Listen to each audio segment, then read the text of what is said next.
Gentlemen, today is March 8th, 2026, and we are here to talk about the world, current events, foreign policy, economics, you name it, we'll talk about it in another episode of World Discussion with Agent Smith. Smith. Hello. Yo. Hey, how are you? Doing well. I've had a pretty good week. Obviously, the news is abuzz with war and so on. Yep, I'm afraid so. Yep. We're supposed to get a big cold front soon. Some kind of polar vortex thing is about to break and give us some exciting weather in North America and Europe. So that's another thing to look forward to. Maybe climate change. We'll see. It's been a very warm and dry winter here. It was like almost 60 degrees a couple hours ago, which is like a new record high for South Dakota. But maybe snow soon, so we'll see. What have you been gaming recently before we dive into the stuff? Just out of curiosity. Oh, it's mostly procrastinating and catastrophizing. Oh, I see. Pretty much my usual cocktail.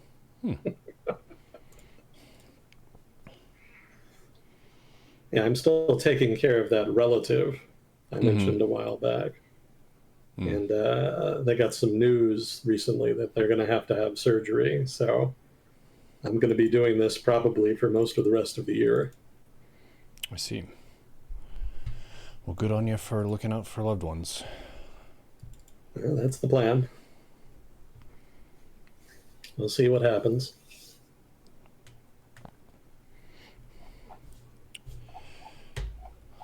Yeah, there's the big ticket item, which I would guess a lot of things are kind of linked to the war in some way, shape, form, or fashion. The stuff that I saw that stood out was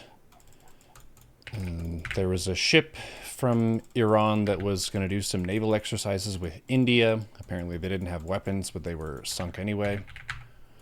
To me, that seemed kind of like, why are you going without weapons when you're actively in war with someone? But who knows? Maybe they thought it would work out. Yeah, I'm not sure what the deal with that was, but it's a legitimate target. It's not a big deal. Pretty much the expected outcome. There was another ship in a similar position, also an Iranian Navy ship, and they basically just found a neutral harbor and are holding up there. I think in Sri Lanka, if I'm not mistaken. I've seen a lot of different photos and so on of Tehran. The sky is all black with smoke and explosions and that kind of business. I saw the clips that you sent me the first week of the war. Actually, that was like the first 2 days. The first 2 days then. Yeah. Yeah, what did you think? It's kind of surreal seeing modern places just get hit with missiles, and it's also pretty cool to see missile defense systems where you've got a ballistic missile that's in the air and then another one is shot up to kind of meet it and explode it before it hits the ground. It's kind of a cool new future tech. But that plus the images and videos of Tehran, it's pretty apocalyptic with how it looks. Well, it's looking unusually apocalyptic in the past day or two because Israel did blow up some oil storage tanks. And that's created a big overcast from the smoke. And Yeah, I that's don't just know to how. put on economic pressure in addition to hitting their military stuff. Most likely, yeah.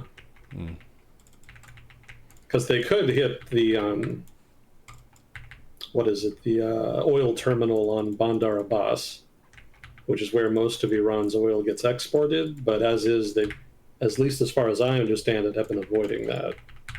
So this is the first time they've hit oil infrastructure. And it's in Tehran, which means that the oil was probably intended for local domestic use.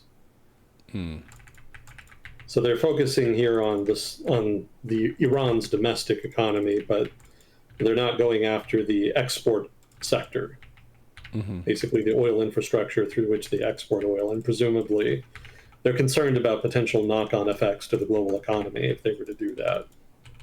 That's my best guess as to why they haven't really gone after it as of yet.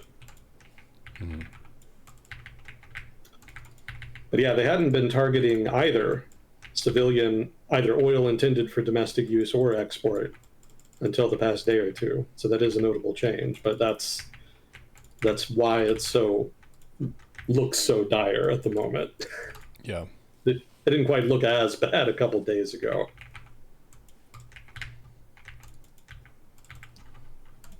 I saw the Ayatollah, or former Ayatollah's son, was named the new supreme leader of Iran, so that's definitely not the regime change that the U.S. was talking about wanting. Yeah.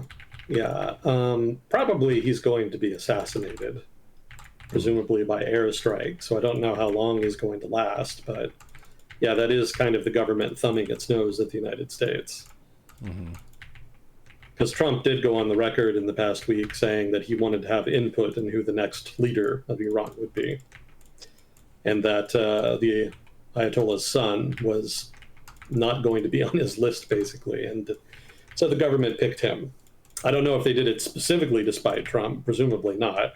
There had already been talk for some time about Khamenei's son basically inheriting the position of Ayatollah. So that may have been in the works already.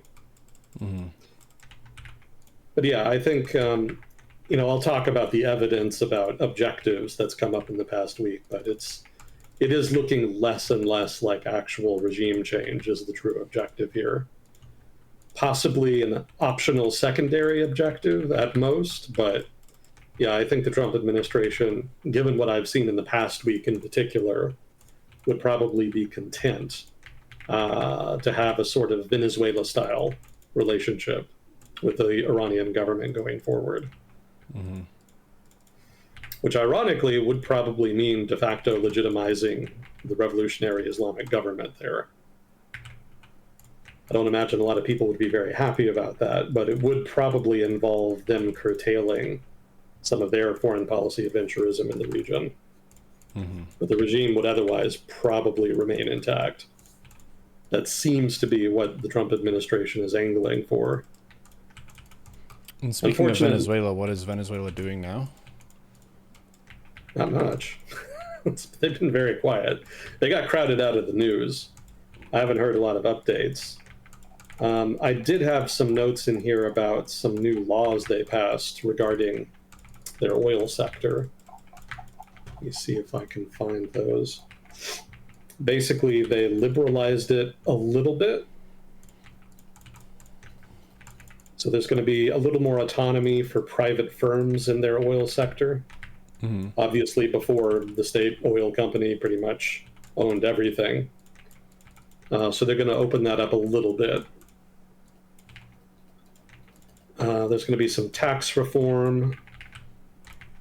So lower income tax for energy projects. And there's apparently a whole bunch of other extra taxes that are going to be removed.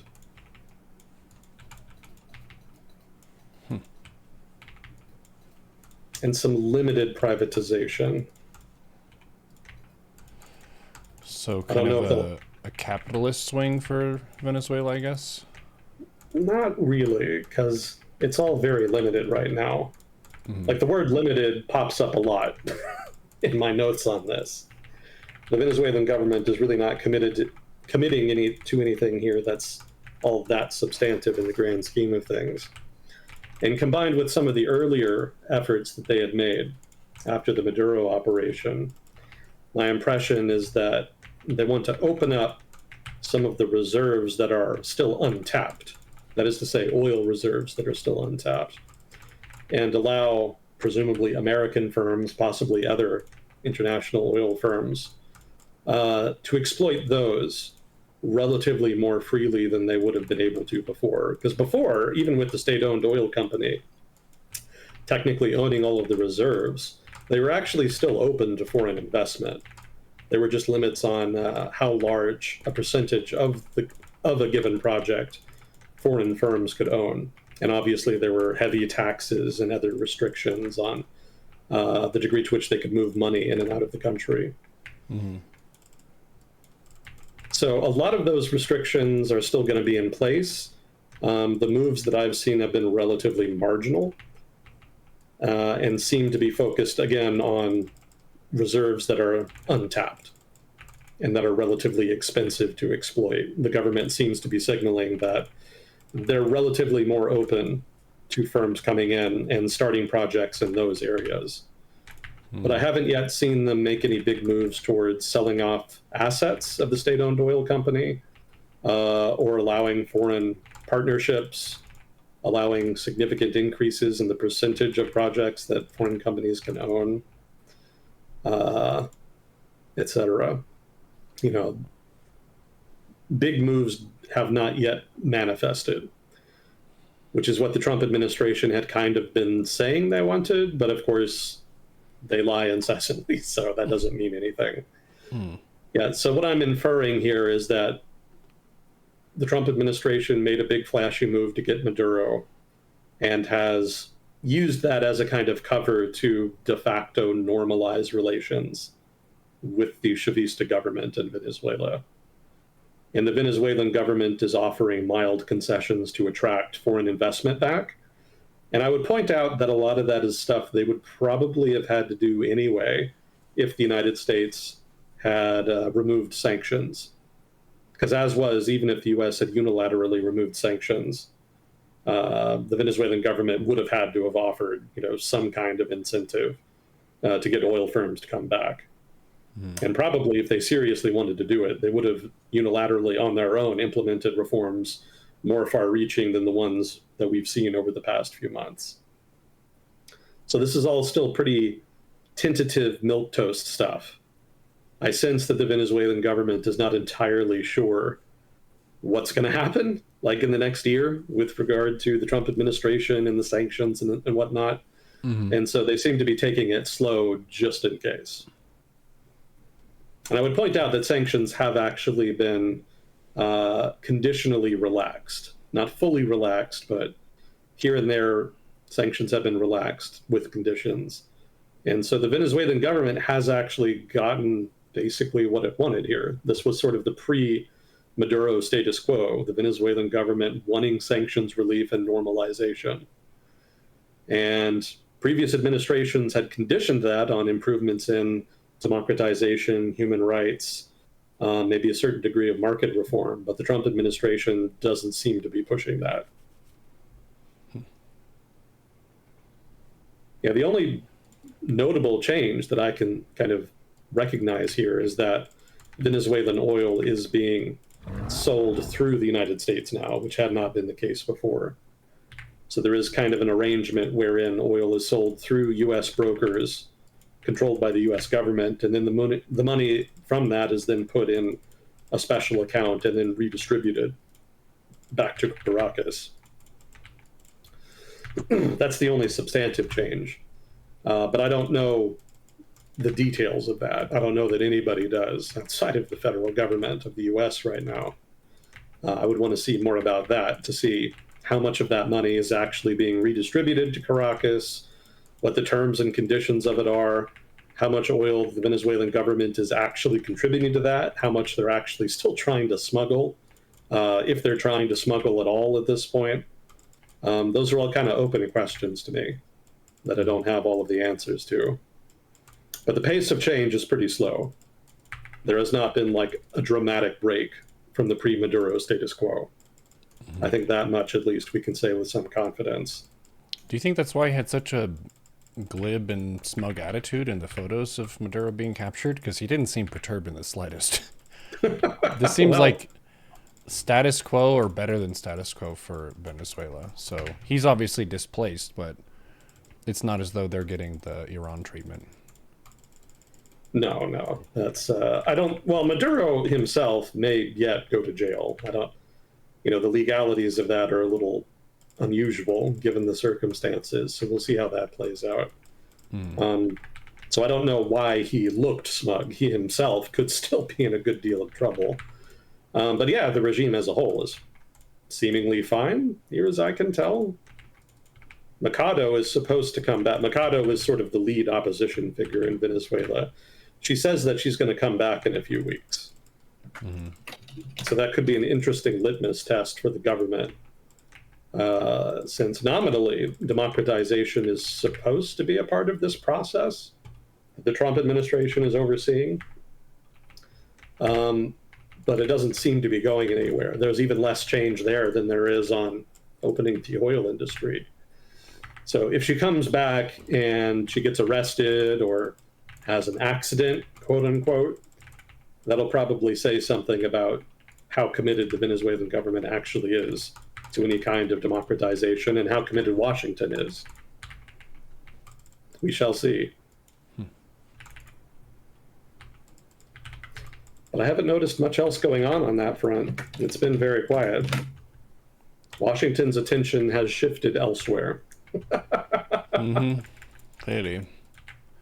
There have been, like, I guess it's more shitposts than substantive things about joking that Marco Rubio will be sent to govern Cuba.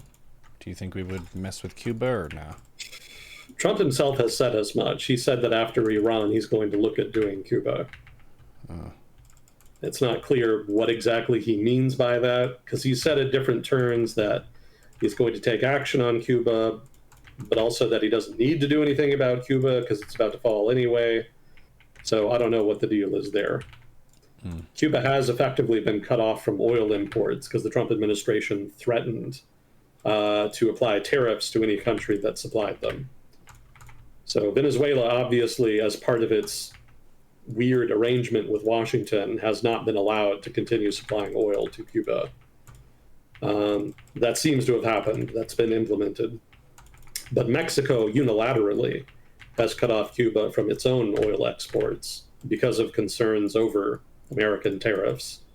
Keep in mind, Mexico City is unusually sensitive to threats about tariffs right now because the CUSMA agreement, which is the agreement that replaced NAFTA in the first term of Trump's administration, that's up for renewal this year. It has to be renegotiated or scrapped.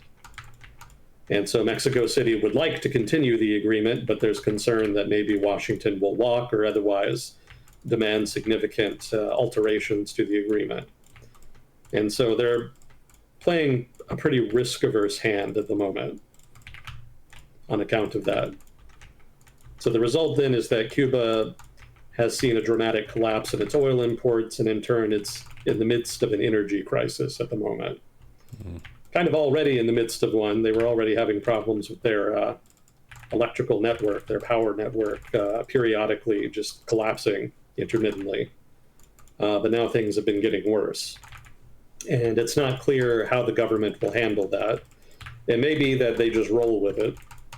They've done that in the past. From what I've read, things now are still not as bad as economic conditions in the 1990s, after the collapse of the Soviet Union saw Cuba cut off from Soviet aid. That apparently was much more economically jarring than even present circumstances. So the Cuban government was able to hang on through that. It's entirely possible that they could hang on through this. And I would point out that even if the regime felt threatened, they still have plenty of tools of repression that they could use to crack down on any significant dissent. And furthermore, even in the case where the regime actually does feel like it has to open up, that doesn't necessarily mean that relations with the United States will normalize.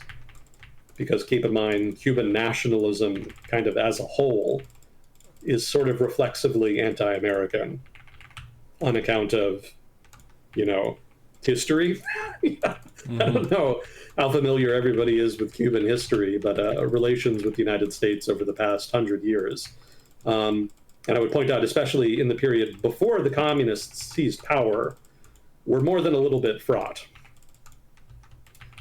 And so I don't know that even in the absence of the Communist Party in Cuba, that relations would inevitably normalize to the degree that a lot of people in the United States, up to and including the Cuban American community, necessarily might think. There is still a lot of mistrust embedded there.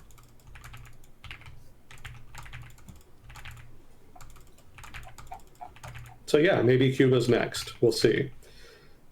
I think Trump did said that he would look at Cuba after the Iran operations are over. That's a big, big if. We don't really know when those operations are going to end. The administration has been very, very cagey about the whole Iran adventure. In the first couple of days, I got a lot of mixed signals about how long they expected it to last.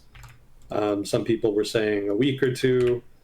Some people in the chat pointed out that there were others who said that it would last a month and change. Since then, over the past week, the government's narrative messaging, let's put it like that, the Trump administration's messaging on the time frame is that it'll be about 4 to 5 weeks. That seems to be what they're coalescing around.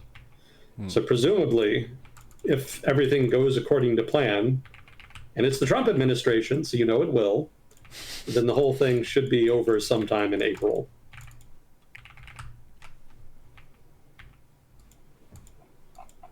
We'll see how that plays out in practice. Yeah, and you said there were objectives other than regime change that you thought would be more of the deal? Yeah, and the evidence that's come out in the past week is that, I mean, I can't prove it definitively, but most of the evidence points to regime change being a secondary optional objective, and that the real objectives are elsewhere. So I've got that in the notes here. That was what I was going to start with. Marco Rubio, Secretary of State, came out and said that, quote, "Our mission is the destruction of their ballistic missile capabilities and their ability to manufacture them, as well as the threat posed by their Navy to global shipping. That's the objective," end quote. So missiles and Navy, according to Rubio, and Rubio is generally seen as the more responsible figure in the administration when it comes to foreign policy. He's generally been the one who kind of comes out and messages in something resembling a normal way. Yeah, I've noticed that he sometimes walks up and he kind of breaks tack and speaks in complete sentences. And that's really surprising. Yeah, so he's kind of the voice of reason, it would seem, but that doesn't mean that he's not lying or misrepresenting. You know, most governments in the United States generally misrepresent their true objectives. Rubio is just notable here for being relatively coherent. So I think this is further evidence that regime change is not the real objective, in so much as he's focusing here on missiles and the Iranian Navy. Probably missiles are more important than the Navy. The Navy is probably just getting targeted because it poses a potential threat to American assets in the Persian Gulf. So the chairman of the Joint Chiefs of Staff, Mr. Kane, came out and said that the U.S. military objectives are, quote, "to protect and defend ourselves, and, together with our regional partners, prevent Iran from the ability to project power outside of its borders," end quote. Now, that's pretty notable, because preventing Iran from projecting power beyond its borders, that's pretty ambitious. You need to take all their boats away and all their planes, right? Boats, planes, missiles, like pretty much anything and everything. That's effectively tantamount to the destruction of the bulk of Iran's military. But that, again, is not regime change. That, again, is a focus on military assets. Now, Trump, of course, has added to this, and he said recently that there will be, quote, "no deal with Iran except unconditional surrender," end quote. I find that pretty unlikely, but that is evidence that some degree of regime change may be an objective, because presumably you would only want unconditional surrender if you wanted to significantly sway the course of the Iranian government going forward. That said, this is almost certainly Trump just running his mouth and being theatrical again. Because unconditional surrender with just an air campaign without a land component is not realistic. I don't see that as being viable. For those of you who are not American, the phrase unconditional surrender has special significance in American history and culture. In the American Civil War, the president at the time, Lincoln, made unconditional surrender one of his objectives. That is to say, unconditional surrender of the Confederates, the states that were breaking away from the United States in the war. And so the phrase unconditional surrender has significance and basically calls to mind maximalist military objectives. Basically a statement that we're going to win a crushing victory and we're not going to stop until we get it. Even if the opponent offers conditional surrender, we will not accept it. We will only accept maximal, unconditional surrender. Later on, this phrase was used again in World War II in the Roosevelt administration near the end of the war, when Roosevelt announced that there would be no conditional surrender accepted from Japan or Germany. The objective would be unconditional surrender. And again, the object there is just to underline again that the government was going for complete and absolute victory, and that there would be no half victories accepted. So once again, the phrase has been brought up again, and the Trump here seems to be signaling something similar where, maximalist objectives are in play and that we're not going to stop until we get full victory here. Absolute, unquestioned domination over Iran. As an example that comes to mind of conditional surrender that we've talked about previously, would the Finns surrendering to the Soviets be an example of that? Because I think they got to maintain a lot of their stuff. Correct. Gotcha. And actually, technically speaking, the Roosevelt administration in World War II actually did accept conditional surrender from Japan, because one of the conditions of their surrender is that the emperor would maintain his position in Japan. Mm-hmm. So the Roosevelt administration painted the victory as one of unconditional surrender, but actually it wasn't. There's a little bit of PR massaging going on there. Mm-hmm.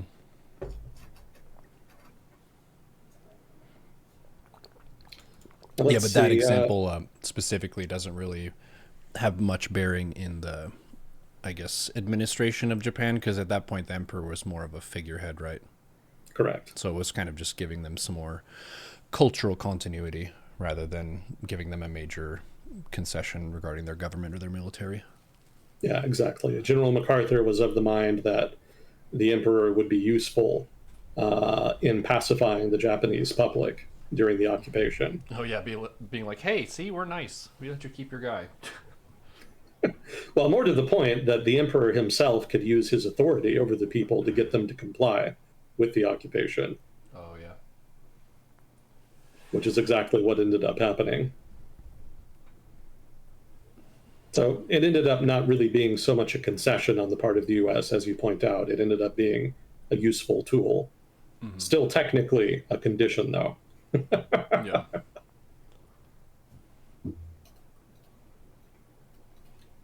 Well, I had a couple other tidbits here on evidence. Trump said Saturday he is not interested in negotiating with Iran, and he also raised the possibility that the war would only end once the country no longer has a functioning military or any remaining leadership in power. That seems very unattainable. Yeah, the bar is getting raised higher and higher here. Now, hypothetically, they could degrade the administrative capacity of both the Iranian government and its military more specifically to a point where it really can't conceivably project much force beyond its borders, other than a degree of force that maybe would at most be harassing. And maybe at that point, the administration would consider a deal. But I don't think realistically they're going to get like full-on destruction and implosion of the Iranian state and military. But the fact that he mentions it is more evidence here that they have maximalist goals. Mm-hmm. I don't think the maximalist goals are the true objectives, but this is technically evidence in that category. But it's undermined by the fact that I don't think it can be taken seriously. Well, it could be that general tactic of you talk a massive game and then you make a compromise somewhere in the middle and you still count it as a win, even if you didn't get what you said you were going for. Exactly. And Trump, of course, is notorious for that. Mm. So that's my reading. let's see, there was a call between Marco Rubio and Arab foreign ministers, and the reporting on that says that the current military focus is on Iran's missile launchers, missile stockpiles, and missile factories. He also added that Washington stated, this is me quoting directly from the article, by the way, adding that Washington's stated goal is not regime change, while simultaneously making clear the U.S. wants different leadership in Tehran. End quote. What does that mean? Seems kind of inconsistent. Well, I think it's pretty clearly Rubio stating that, we're not going for actual regime change. We just want input into the leadership of Iran so that we can ensure we get a guy who's willing to work with us. And it may be that they don't actually pick the guy who becomes the leader of Iran. Rather, they're more saying that we're only going to stop the war when somebody, how do I put this? Somebody who is amelioratory, that's not a word. Somebody who is willing to give in to our demands comes to power. So in a sense, a de facto veto. So they're not going to overthrow the government and put something new in place.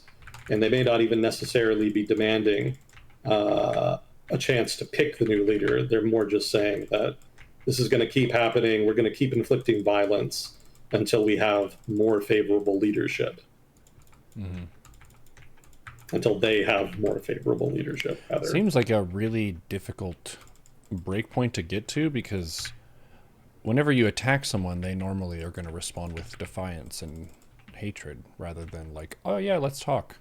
It's like, you just shot us and blew up our shit. We want to resist you as much as we can and make your situation bad. Yeah, that's what's going to happen. They're going to push back hard here. I haven't gotten to it yet, but one of the arguments I've seen regarding Iranian strategy is that even if they do end up basically surrendering or signing some kind of deal, they have an incentive to drag out the war, to make the war as painful as possible for the United States, so that the corresponding pain inflicted can act as itself a deterrent on a resumption of conflict later. Basically, the easier the U.S. finds it to wage this conflict now, from start to finish, the more likely the U.S. government is to use violence to resolve issues with the Iranian government again in the future. So you want to make sure that there is some degree of pain inflicted, so that there's some friction there. You don't want to make it too easy on them.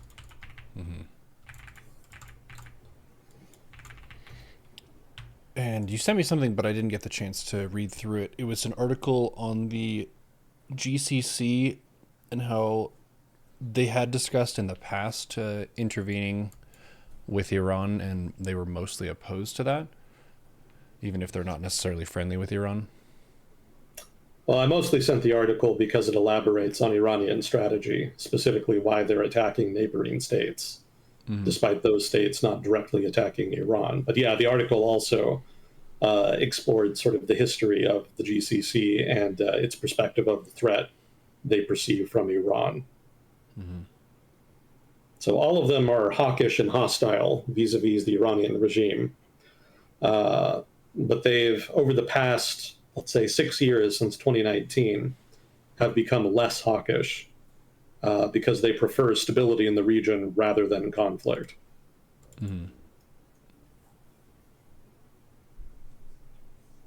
But with the Trump administration, something changed, I guess. Maybe it was just Israel and Netanyahu talking them into doing the strikes.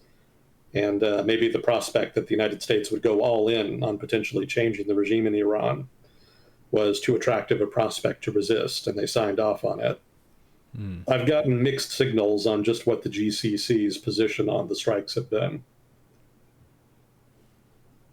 Skepticism on one hand, but also tacit support on the other.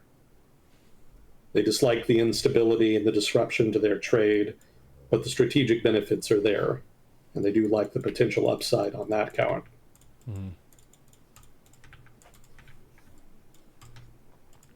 Yeah, I guess a defanged Iran would basically mean that they're safer and more stable, but I feel like one of Iran's strategies has been to back smaller groups that are kind of dispersed among other countries to get them to do stuff. So even if you take away Iran's like major military capabilities, as long as they have money, they can be funding other people to do stuff. Well, presumably one of the U.S. conditions here to end the conflict is them specifically agreeing not to do that anymore, not to use their money to fund militias abroad. And one of the main reasons that they have funded militias abroad in the past is to use those militias to deter aggression against themselves. In the past, one of the arguments against attacking Iran is that you would basically not just be attacking Iran, but also going to war with this, that, or the other militia in the region. Hezbollah in Lebanon. What do they call it? PMUs in Iraq. I forget what the acronym stands for, but basically those are Iranian-aligned militias in Iraq. And then the Syrian state kind of writ large, back when Assad was still in power. You know, all of those actors received support from Iran and could have started shit in the event of a conflict with Iran. But each of those has been significantly weakened over the past few years. You know, Assad lost power in Syria. Hezbollah pretty well got wrecked by Israel a year or two ago. And the PMUs in Iraq are still around, but from what I've read recently, they're also much more self-interested now. They've become sort of corrupt, self-interested actors, mostly interested in gleaning benefits, specifically financial benefits, from their political power in Iraq. They're less interested in risking those benefits for a regime whose support is no longer guaranteed. And there's been some tension over the past couple years between PMUs and Iran over Iranian support eroding. They've been sending less money on account of financial restrictions and restraints in Iran. And there's a sense that the Iranian government can't really help them. You know, there was a lot of discontent amongst militias in Iraq over a perceived lack of support from Iran when they were getting hit some years ago. Because intermittently, the United States will like bomb them. If something happens and they rocket an American base, there will be retaliation. And there was a sense that the Iranians weren't really doing enough to help them out in that regard. So relations have not been great. So all of that is just to underline that the militias that Iran has been supporting no longer really offer much help. In so much as they're supposed to deter aggression, they failed, like repeatedly in recent years. So clearly that is not a strategic asset that is serving its purpose. And that's why I argued last week that among the demands the United States and Israel have been making, Iran agreeing to stop supporting militias may actually be acceptable to the Iranian government, because they would not necessarily actually be giving up anything. Yeah, those weren't working for us anyway. Yeah, exactly. Maybe you had talked about this and I forgot, but what made Iran and Assad friendly to each other? Basically an alliance of convenience. The Assad government was a pan-Arab nationalist government. Nominally as pan-Arab nationalists, they had ambitions to unite all Arab countries together. The trouble is that every other pan-Arab nationalist government in the region also wanted to do that, but none of them could agree on how to sort of share power between themselves, which state would become sort of the new national government. And of course, because the pan-Arab nationalist governments were all dictatorships, all the dictators wanted to hang on to their power without giving up anything. And so that made them rivals. So the main pan-Arab nationalist rival of the Syrian pan-Arab nationalist government was Saddam Hussein's Iraq. And as a result, they didn't especially get along. So when Iraq went to war with Iran in the early 1980s, then Iran, by default, became aligned with Syria, and vice versa. Basically, the enemy of my enemy is my friend. I see.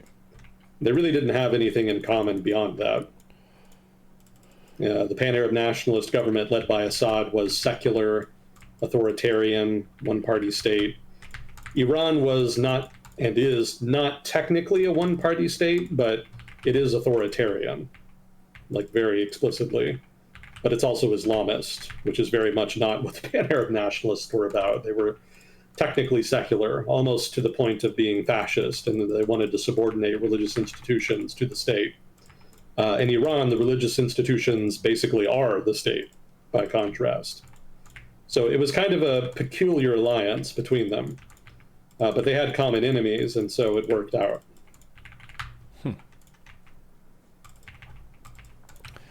Yeah, I was And going they to say also, Assad definitely presents more secular, so they wouldn't really have oh yeah, cultural overlap where they have shared ideals. It's more so that we dislike the same people. yeah. Yeah, there was a period when Bashar al-Assad in the late 90s and early aughts was trying to moderate the government a little bit so that he could normalize relations with the West. But that ended up not going anywhere. Pretty much lasted until roughly the Arab Spring and the War on Terror to a lesser degree. But I think the Arab Spring was the big one that kind of ended it. And so that put him firmly back in the Iranian camp.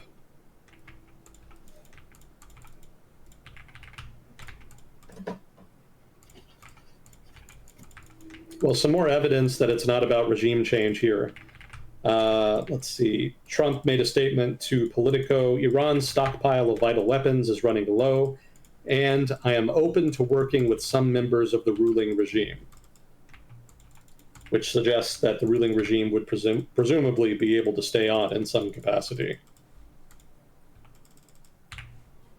He also told Axios in an interview that he wanted to be involved in picking Iran's next leader. I think I mentioned that earlier. Mm-hmm. So I think, kind of all told here, the weight of the evidence is more towards addressing, as far as objectives here, like what the US government is actually trying to do here. What I'm inferring is that the government is mostly interested in degrading the ballistic missile program in Iran. So they want to eliminate the missiles they have, as well as their capacity to produce them. And like we mentioned, like we talked about last time, the ballistic missile program was basically the third of the three major outstanding issues that have plagued relations between Iran and the United States for decades. The other two being support for proxy militias and the nuclear program. So both of those are also kind of part of the casus belli here for the United States, but ballistic missiles seems to be the big one that keeps coming up. So it seems like, having largely degraded the nuclear program in the strikes last year, and with the militias no longer a major threat, if they were ever a major threat to begin with, the last remaining issue is being addressed with violence. And presumably after this, the relationship will be defined by what the Israelis would call mowing the lawn, just making sure that these capabilities do not regrow and stay suppressed over time. If the government falls in the process, that's great. Washington will like that, but I don't get the impression that they're going to go out of their way to do it. At least that's not the impression I'm getting thus far. That could change. Because as you've said, the Iranian government is not going to quit fighting easily. They have good reason to drag this out. And they themselves don't trust the American government's motives here, and also they're nationalists. So from the perspective of nationalists, they're fighting for their sovereignty, and they're not going to want to give that up easily. So it's entirely possible that there are hardliners in the government that prevent relatively more moderate actors in the government from reaching a deal that they might find amenable with the Trump administration. And the Trump administration in the past has kind of done this, right? In the strikes last year, the Trump administration and the Iranian government were saying they were going to go the distance, and then they quit after a week or two. They reached an accommodation with each other. So it's entirely possible that that happens again, that they all talk big and then come to some kind of deal. But in this case, given the scale of the damage being done and the perceived threat from the Trump administration, hardliners may actually prevent that from happening again, such that the conflict drags on longer than either the Trump administration or the more moderate leadership in Iran expected it to. And when that happens, if that happens, some of the calculus may change. The Trump administration may start focusing on different objectives, different targets. And at that point, maybe true regime change does become a major objective. It's not really entirely clear. My impression is that the Trump administration has not really been planning for a long, protracted conflict. They seem to be of the mind that this will be over relatively quickly, which is always a dangerous assumption in war. That's very risky. We saw that with Ukraine. Yeah. Saw it in Ukraine, saw it in Iraq, 2003. But the Trump administration seems to feel that it knows better. They have the secret sauce that will prevent this from becoming a catastrophe. We don't have to argue about it. We're going to find out the hard way. So just wait and see. We're well into it by now.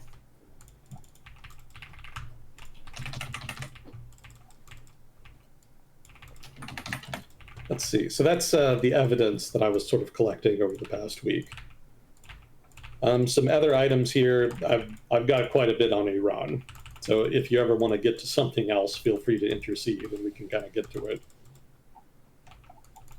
But until then, Trump has not ruled out using ground troops. And it's not entirely clear if he means that he's open to sending in an invasion force to occupy Iran. That would almost certainly be a disaster. I doubt he's willing to do that. I think conditions on the ground in Iran would have to change pretty dramatically for that to be really considered. So it's still too early for that, I think. But there is talk about a potential special forces raid that might seize stockpiles of enriched uranium in Isfahan. That is on the table. So it has been said anyway. It's not entirely clear if they'll actually follow through on that. The fact that it's being talked about in the media suggests that they're not. Because if you are thinking about doing that, it really behooves you not to talk about it in the media. But that doesn't mean that a special forces raid of some kind is not in the works. There's probably already been some that have happened. We probably just haven't heard of them yet. But maybe something on a larger scale that is more ambitious and that goes more for the nuclear, that it targets the nuclear program specifically. Maybe that's in the works, and maybe that's the troops on the ground he's considering. Once again, the Trump administration has been very cagey here about what it's trying to do.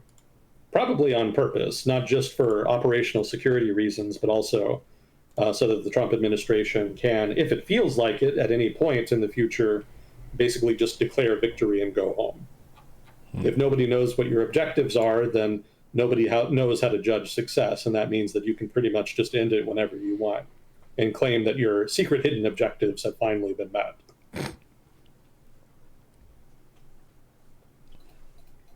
Create a no-lose scenario. Exactly. For the ratings. The Trump admin has been very persistent on that point. Well, there was a similar assessment with the Bush administration in Iraq and Afghanistan, because I think he also declared victory in a way that was debatable, but he definitely did stuff. Oh, yeah. Yeah, they knocked down the Hussein government for sure. Well, didn't really have a plan for building anything after, which is where the problems began. Mm-hmm. Still can't believe that they didn't. Like, I was expecting a good plan or a bad plan. And instead I got mystery meat number 3, which was no plan. Yeah. Which shocks me to this day. So we'll see if history is repeating here in that regard. I've seen a couple analysts online say that they're more and more convinced that there really isn't a plan here and that they're just winging it. Mm-hmm. It remains to be determined if that's actually the case, but the longer this drags on with no clear objectives, the more that will seem to be true. Yeah, that's generally frowned upon in war and also RTS. If you go to take something, but then you don't have a plan for what you're going to do with it or why, you kind of lose your momentum. Why are you attacking this base? What are you going to do? Can you defend this base? No, the base is too far from you. You can't defend that. Okay, well, is it worth attacking it? Maybe, maybe not. Yeah, I would point out that Trump himself has flirted in the past, in his first term, with using violence to resolve foreign policy issues.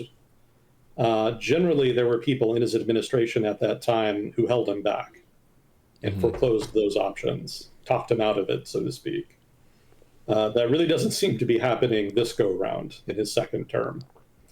And I think what we're seeing here is his impulses without the filter of sort of professional, experienced civil servants, guys who have actually been around, been involved in conflict and public policy. When those kinds of guys are around, they can speak up and tell you when you're being dumb, or at least help you do the dumb thing you want to do in a smart way. Yeah. The Trump administration in the first term had that filter, and now it doesn't. So this is probably all stuff that he wanted to do in the first term and was talked out of, and is now just doing because fuck it, why not? This is the YOLO term. Yeah. The second one, you're not trying for re-election. Well, there's a bit of a exception there. Yeah. But normally in the US, you get 2 terms as president. They can be consecutive or not. And I think Trump is one of the first presidents in a long time who's had non-consecutive terms. Yep, But first since the 1870s or 80s, something like that. yeah. But you have, I guess, less to lose in the second term because you're not trying to catch votes in the term after that.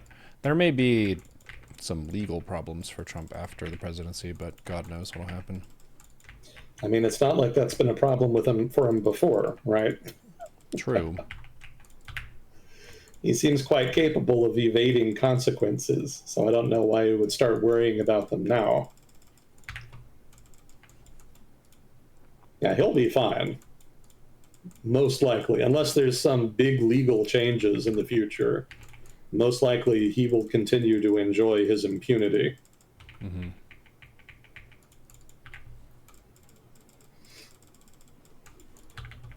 Well, let's see. I've also been trying to keep track of the possibility of a revolt within Iran, and there's really nothing there in the past week that I've seen suggesting that it's in the cards, at least not yet.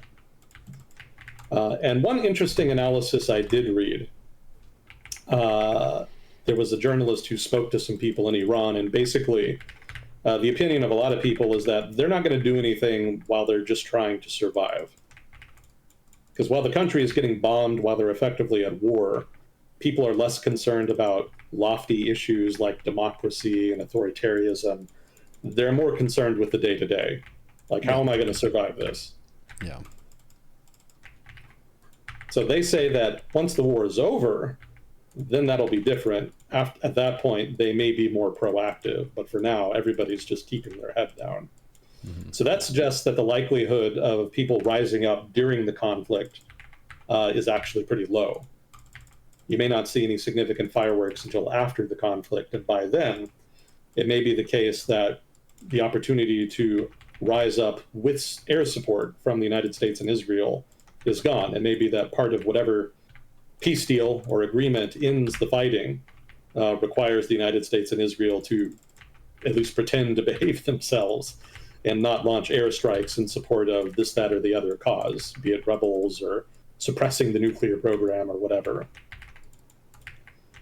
So it doesn't seem likely in that light that we're going to see the United States and Israel here fight side by side with rebels in Iran.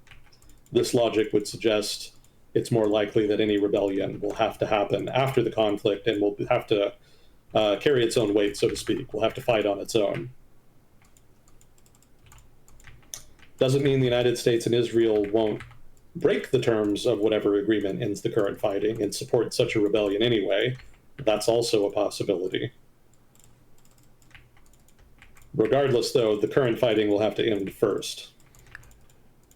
Now, it could be that a rebellion or uprising of some kind still happens.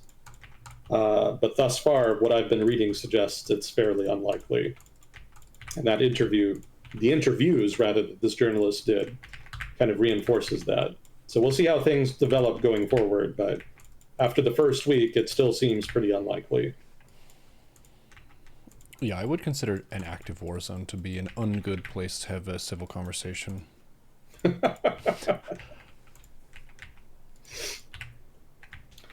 So one of the big items this past week, one of the big stories vis-a-vis Iran, was a rumor that started up that the United States and Israel were actually going to back proxy Kurdish militias in a potential operation that would involve them invading northwestern Iran, presumably from Iraq.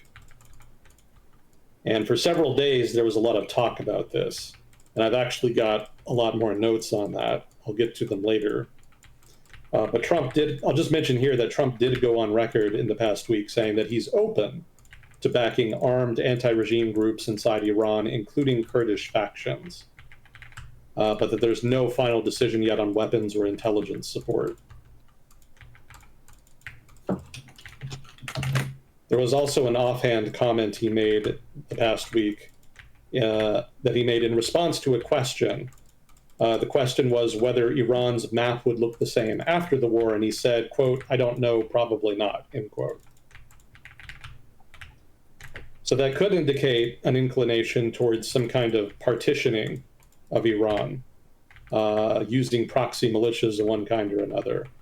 But more likely, I read this as more cheap talk from the Trump administration designed to intimidate Iran into agreeing to concessions. Mm. And I would point out here that there's kind of a cap on how realistic it is for foreign militias, that is to say, sort of Iranian militias based in countries around Iran, to do that.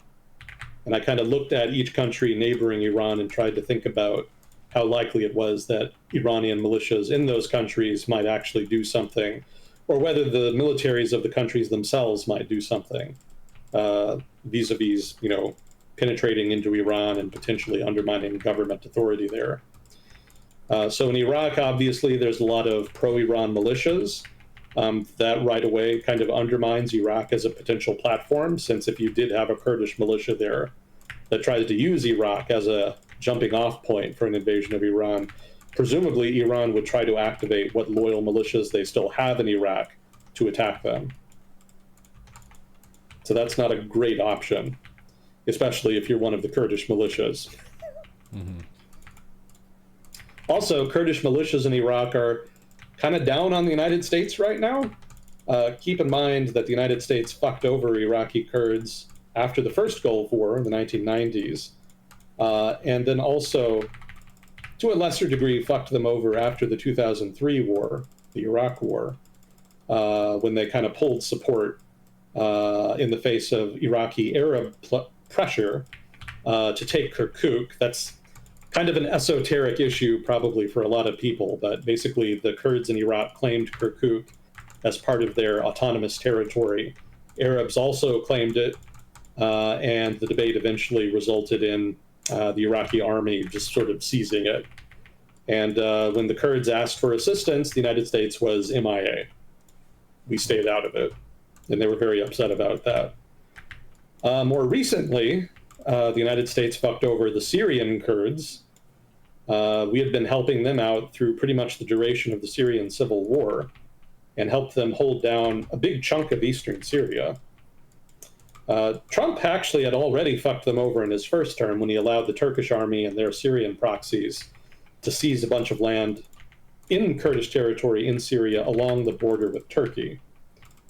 But that was not a full collapse of Kurdish authority in the region. But they did lose a lot of territory.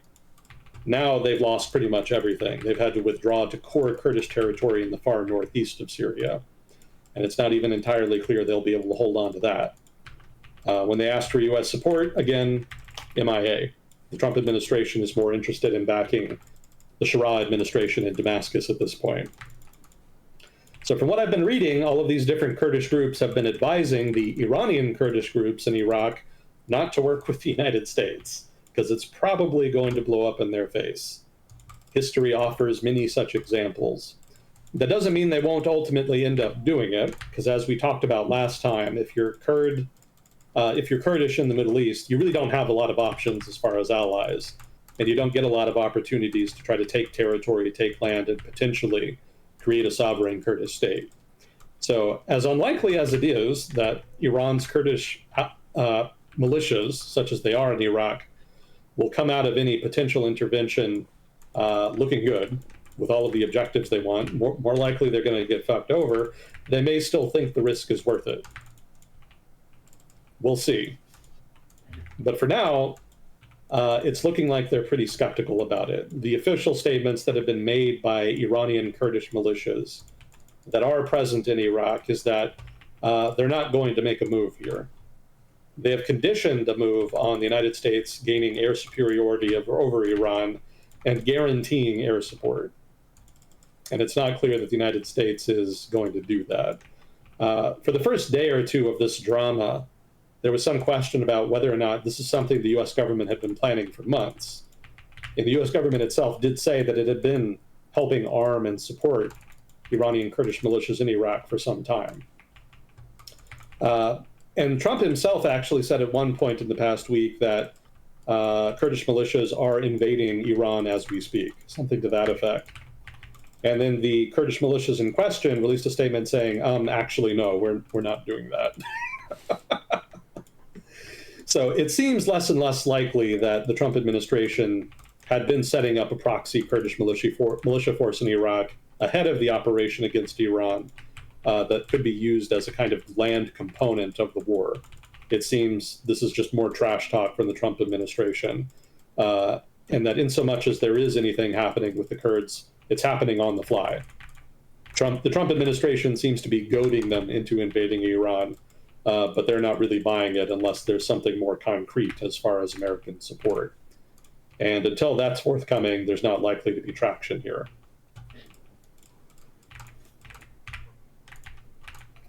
So that's Iraq. Militias there are probably not going to move. Turkey does have, well, actually, no, they don't have any interest in this. There's no Turkish ethnic group that's prominent in northwestern Iran. The Azeris do technically speak a Turkish language, but they're not themselves ethnically Turkish. So the Turkish government doesn't really have a vested interest there. And their relations with Iran have been rocky at times in recent decades, but they've never been explicitly bad. So Ankara is probably not going to jump in here, either through proxies or itself. They've got their hands full for the most part dealing with Syria. That's a big prize for them, and they seem to be focusing more on that. Azerbaijan is an interesting case study, not as far as militias, but as far as the Azerbaijani army. They actually were hit by an Iranian drone in the past week. And supposedly there was a commander in Iran that issued a statement saying that Azerbaijan needed to evict all Zionist entities within their borders. That's a little ambiguous, but presumably that's a reference to the fact that the Azerbaijani government in the past has worked with Israel and hosted Israeli elements. And when I say elements, I'm talking here about basically Israeli intelligence, which the Azerbaijani government has allowed to set up listening stations and other sort of surveillance stations in their territory, presumably to monitor Iran. Now, that's not an outright alliance, and the Azerbaijan government doesn't have any kind of commitment to Israel beyond nominal cooperation. But even that is enough to perturb the Iranian government, and apparently somebody with some control over some drones thought that was sufficient to launch some drones at Azerbaijan. Now, they haven't continued with that, and Azerbaijan hasn't been hit nearly as hard as, say, the Emiratis or the Israelis, who seem to be coming in for particular attention. But the Azerbaijan government did respond by mobilizing its military. And there is a large ethnic Azeri minority in northwestern Iran adjacent to the Azerbaijani border. So Azerbaijan has an interest in Iran, in so much as there's some irredentist sentiment there. They have a casus belli, in so much as they've technically been attacked already. And the Iranian military is not in great shape, so the Azerbaijani military presumably could take advantage of that and maybe, hypothetically, make a move on Azeri territory in northwestern Iran. Now, I've never heard of irredentist sentiment in either Azerbaijan or Azeri Iran, so I don't know if there's any there. If they do make a move in that vein, that'll be the first I've heard of any such desire to do so. So that discounts the likelihood of this happening. I don't think there's any historical precedent for it, and I don't think the Azerbaijani government is sufficiently threatened here by one or two drone strikes by the Iranian government to want to intervene. That would be a major commitment, and it would also significantly damage relations with Iran, pretty much regardless of what regime emerges in future, because even a democratic regime that emerges in Iran presumably will still have nationalists in it, and nationalists pretty much hate violation of sovereign territorial integrity more than just about anything. And it's not clear how that would resolve in future. So I don't think Azerbaijan will make a move here, but it is hypothetically possible. That is one potential interesting area to explore in that vein. Turkmenistan, the government of Turkmenistan has no interest in Iran that they could presumably take advantage of here, nor do they have the capability. Turkmenistan is a very small country of maybe 5 million people, thereabouts. Their military is not known to be especially well funded or capable, and they don't have any history of projecting force beyond their borders. So I don't think that's realistic. More likely, they're just going to keep their head down and stay out of it. And I've never heard of any history of Iranian dissident militias setting up in Turkmenistan either.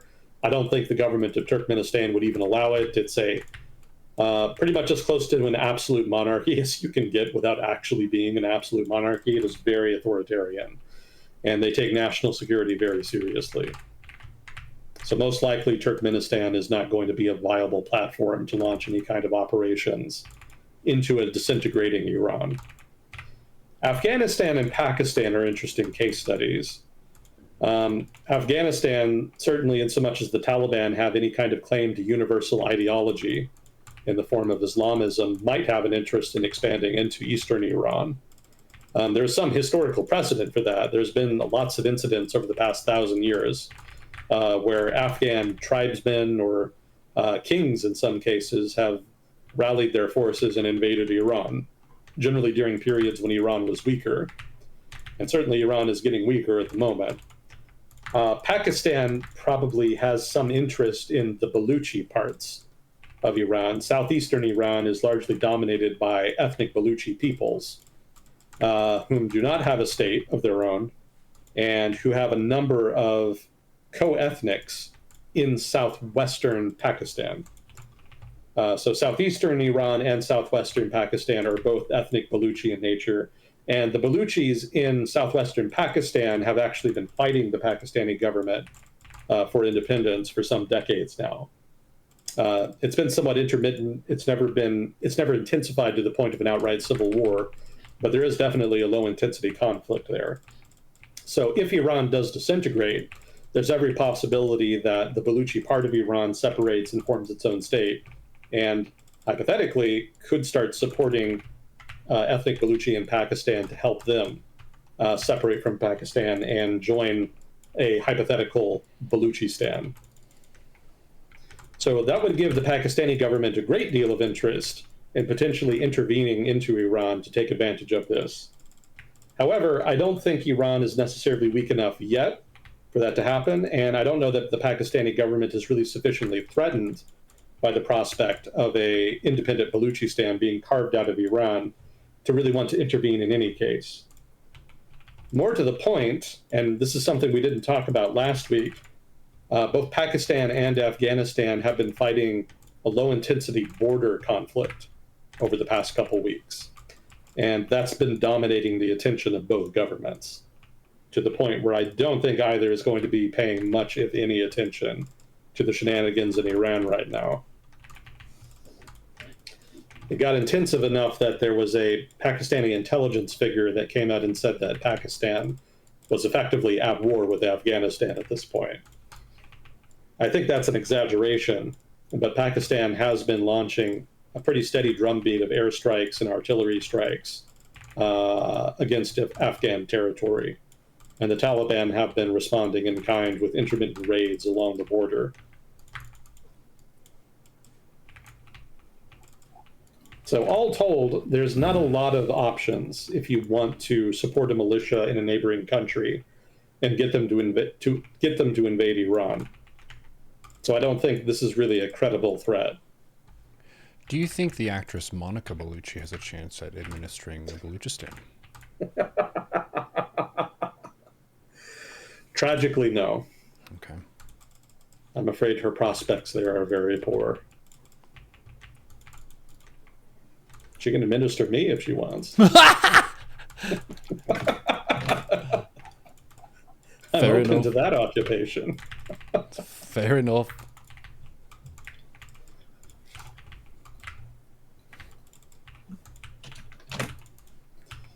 Okay, so where are we? Objectives, proxies, etc. I'll get more into the proxies later. Iranian strategy. So what are some changes that we've seen in Iranian strategy thus far? I already talked about the desire for deterrence. Even if they know they're going to lose, they have an incentive to try to make this as painful as possible for the United States, as well as for the United States' various Gulf allies. So they may yet drag this out. They have a limited ability to exact pain. Most of what they can do at this point is just harassing with drones and the occasional ballistic missile. But in so much as the United States and Israel fail to completely eliminate their capability to launch those kinds of assets, to use those kinds of assets, they will still be able to continue harassing, and that will give them some leverage here. Let's see. One thing that the Iranians have successfully done is force the Qataris to shut down their production and export of liquefied natural gas. And Qatar is one of the world's major producers of liquid natural gas, so that is going to have a big impact on the global gas market. So everybody can look forward to more expensive natural gas, basically, going forward here until the conflict resolves. It was expected that there was a chance the Qataris would do this, but it wasn't clear if they perceived the risk from Iran to be significant enough for them to actually do this. But they have actually shut down production. And shutting down production is a big deal because it actually takes a while to turn it back on. So they were presumably very reluctant, specifically for this reason, to shut down production. It's going to take about, from what I have in my notes, it's going to take 2 weeks at least to restart production now that it's been shut down again. So that is going to exact a pretty significant economic toll on Qatar. And the longer the conflict drags out, the greater that toll is going to be. So that's another incentive for Iran to drag this out. If nothing else, they can exact a significant economic toll on America's Gulf allies, such that they may be more risk-averse in future when presented with the possibility of another American adventure. Another pain point that Iran can take advantage of here is food. Most of the Gulf, all of the Gulf countries really get significant amounts of their food imports from the Straits of Hormuz. What I have here is 70% of GCC foodstuffs are imported through the Straits of Hormuz. So given that the Straits of Hormuz have effectively been closed at this point, that does raise the specter of food shortages in the Gulf countries. And hypothetically, if that does get to be a problem, there will be demands from those countries to try to resolve the conflict sooner rather than later. That won't necessarily be enough itself to sway the US or Israeli government. But if the US and Israeli government ignore them, that does kind of undermine the alliance and make a potential break in the future more rather than less likely. That said, countries in the Gulf have always known that this was possible, and so they have actually prepared for it.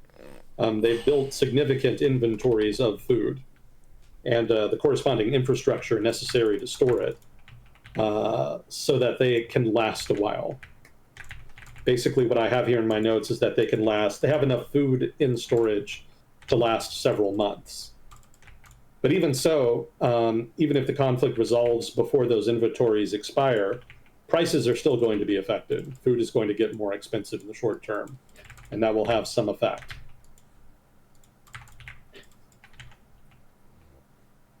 And then, of course, oil. the Iranians have every incentive to try to get oil prices as high as possible to disrupt the global economy as much as possible. This is maybe the strategic objective they've been the most successful at achieving. Because what I read in the past hour or two is that early Monday trading in Far Eastern markets has oil prices now over $110 per barrel.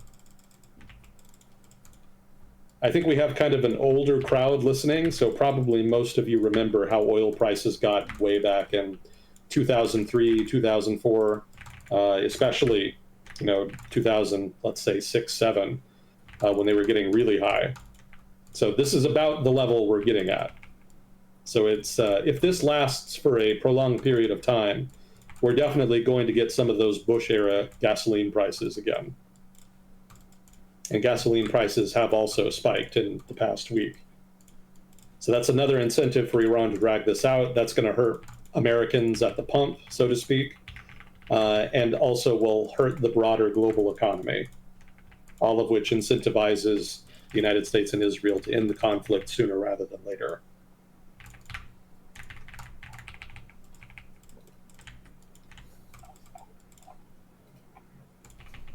So what about Israeli-American strategy? What are we doing? So the early strikes here have been focusing on SEAD, suppression of enemy air defenses. They kind of attacked a little bit of everything, some government leadership, political targets, military targets like bases, the Iranian Navy, etc. It was kind of a grab bag of stuff, but the emphasis early on was very much on paving the way for an escalation in the air assault.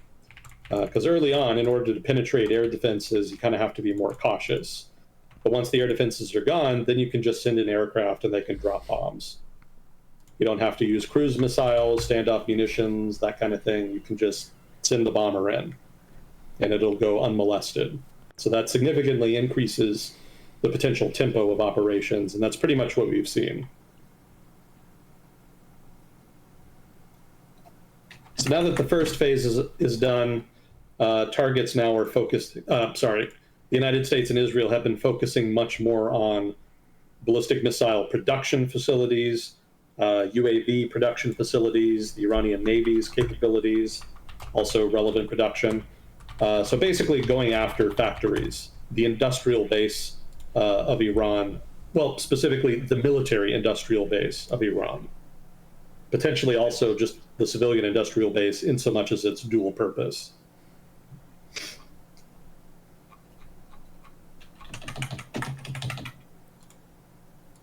One of the strategies that has been put forward is to try to pressure the Iranian military to just surrender so that they don't die.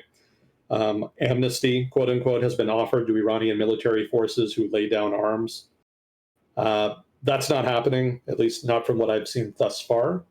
And I did read an author make the point that if there is a regime change in Iran, the US government is not realistically going to be able to protect those people.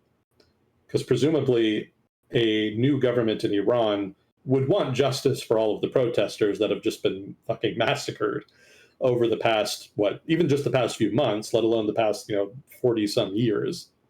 So these people who would be seeking amnesty may find that if a new government comes to power, that they are targeted and that their alleged amnesty is basically ignored. So the offer of amnesty is not credible and therefore is not likely to work.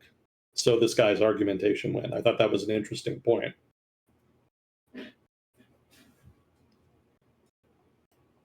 Let's see, oil tankers. So obviously oil prices are spiking because the Straits of Hormuz are closed. That gives the US government an incentive here to try to allow them to safely traverse the Straits of Hormuz. So some of the things they've done to that effect to try to encourage tankers to take the risk. Trump has ordered the US Development Finance Corporation to provide political risk insurance to shipping companies. One of the reasons oil tankers are not sailing through the Straits of Hormuz, beyond just the fear of getting blown up by the Iranians, is that their insurers have actually pulled insurance. They have said that they will not cover them if they try to go through the Straits of Hormuz because they see the risk as being too great. So what the Trump administration is doing here is giving alternative insurance to them so that if something does happen to them, they'll be covered. So that's an incentive to take the risk. He's also suggested the U.S. Navy will escort oil tankers if necessary. But I've read some analysts say that this is a big job and it's not going to be easy to organize in the short term. So this may not be entirely possible on a large scale. I did read recently that there was one oil tanker allegedly escorted through the Straits of Hormuz. So they have done it at least once. But if they want to do it at scale, it may take several weeks to do that unless they can really get their shit together and throw something together, which the Trump administration, I don't think, has a record of being very good at. So I'm a little dubious, but I don't want to rule it out completely. Regardless, these are two things that the Trump administration is looking at in order to try to deal with the closure of the Straits of Hormuz: government subsidized insurance and potential U.S. Navy escorts. I would point out that this isn't going to be sufficient, most likely. Even with an escort, there's still a lot of risk. And even if your insurance covers it, right, you're still losing a ship if it gets blown up. So I think a lot of companies are going to prefer discretion here. A lot of them are just going to sit this out. Maybe a few of the more risk-tolerant ones will chance it, but I doubt it'll be enough to fully replace all of the lost capacity here from the closure of the strait. I would not want to captain a ship through there. Fuck no. Yeah, it's a little dicey at the moment, especially if you're captaining a ship that is basically a giant bomb. Yeah. Slow-moving, highly explosive target in a war zone. No, thank you. Yeah, not ideal. We do have a concerned chatter who's saying that they keep hearing from a friend that the murder of Iranian protesters was false, and they also heard that the data shown to Western audiences are manipulated by Zionists. Well, I mean, I don't doubt that there's anti-Iranian propaganda being propagated by the Israeli government. They have a reputation and track record of doing that. But I don't think the Israelis need to lie about the Iranian government murdering protesters. That there's lots of evidence beyond just propaganda that they've done that. Certainly going all the way back to the 80s, the Iranian government has done that. It's just a matter of course for them. Like, that is the tool of repression they lean on when there is popular dissent against the government.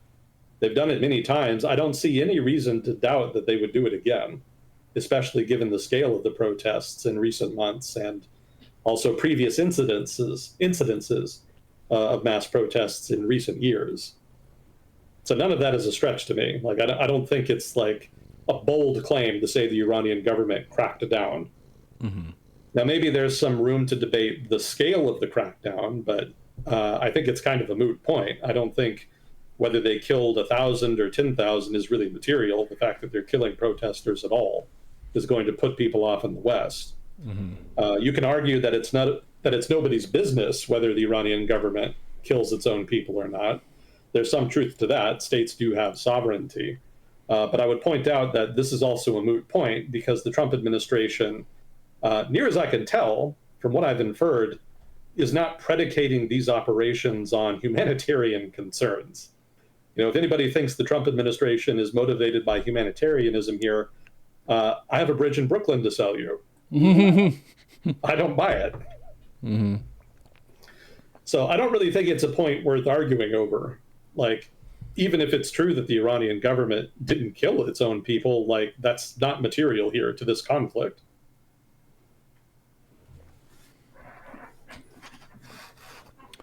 Yeah, because if that is the issue, then there are a lot of other countries that we would intervene in as well.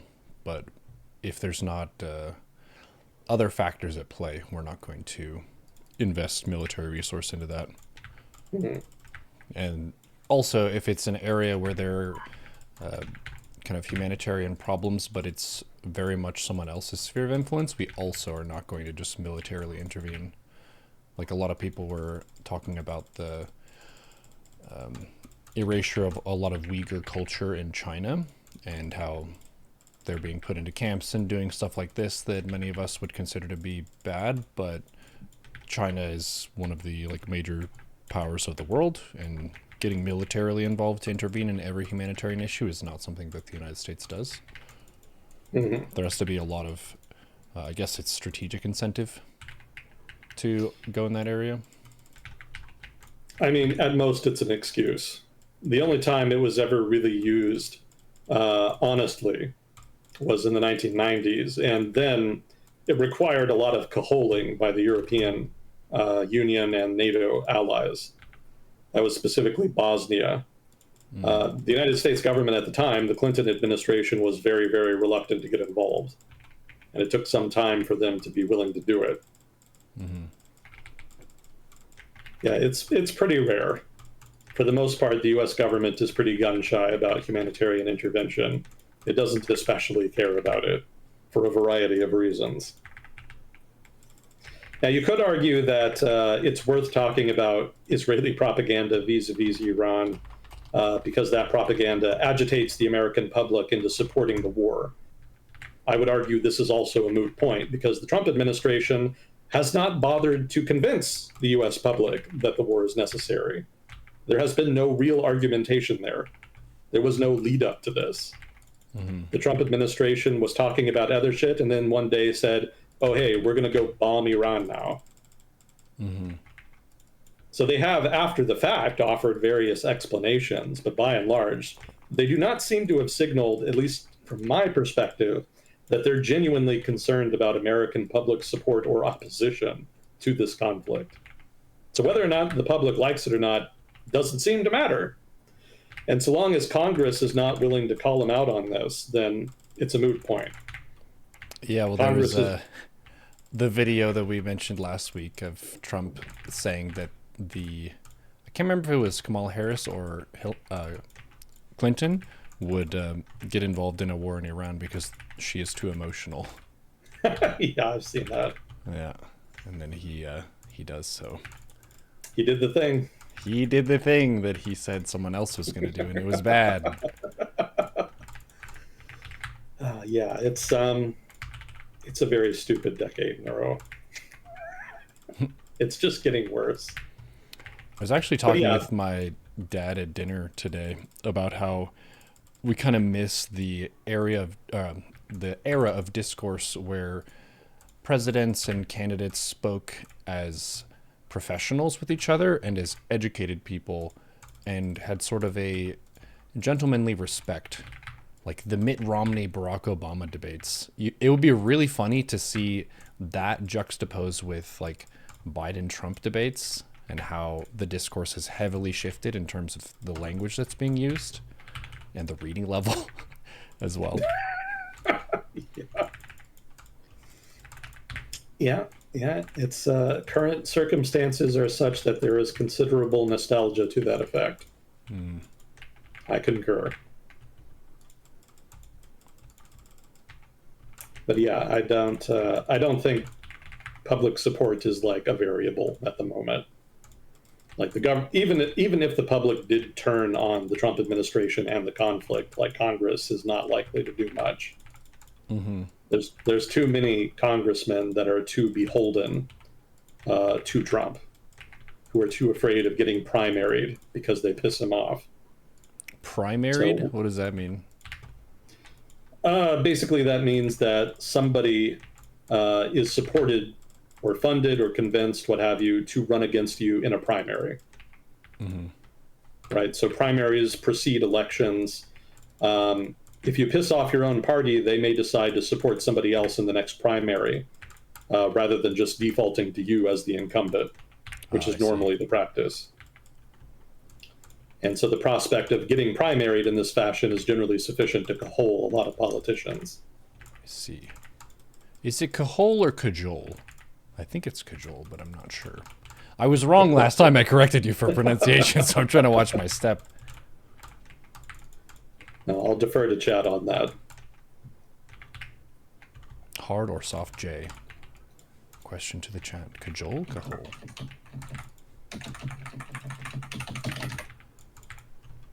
Well, let's see here. I did have a couple items on Iranian politics. We already talked about the successor being chosen, Khomeini's son.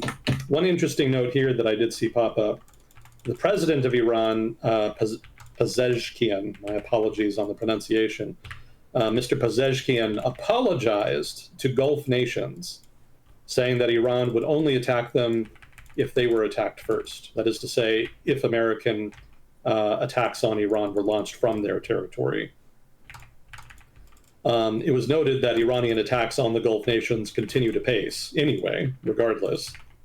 And that led to a later clarification from the Iranian foreign minister that they would, oh, sorry, I got it wrong. Pezeshkian apologized to Gulf nations, saying they would attack them only if they attacked Iran first. The clarification is that they would attack them if American attacks were launched from their territory. I see. So some media outlets reported this as a crack in regime solidarity, because there was actually some pushback within the Iranian government to Pezeshkian's announcement. Some of the hardliners in the government said that this was a dumb way to deal with this and that they needed to go harder on America's Gulf allies and not, apologize to them. Mm-hmm. So that suggested some regime cracks. I don't think there's much substance to this, though, because Pezeshkian is kind of a known moderate, again, relatively speaking, within the context of the involuntary Overton window of Iranian politics. And the guys in charge right now are very much the hardliners. The IRGC, the hardline mullahs, these are the guys running the government at this point. And so whatever Pezeshkian says or, apologizes for doesn't really come with very much credibility. So I wouldn't read too much into that. And it's notable that he walked the statement back as quickly as he did. But that is worth mentioning. That is the first such crack, if you can interpret it as such, that we have seen thus far.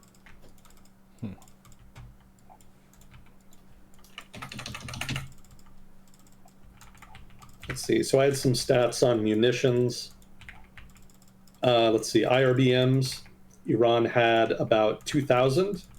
This is an estimate from before the conflict. ERBMs are notable in that these are the only ones they have that can actually reach Israel.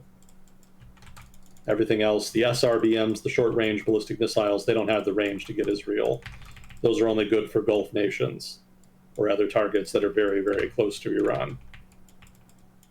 So the IRBMs, they only started the conflict with about 2,000, and the SRBMs, their stock was estimated at 6,000 to 8,000, considerably more of those.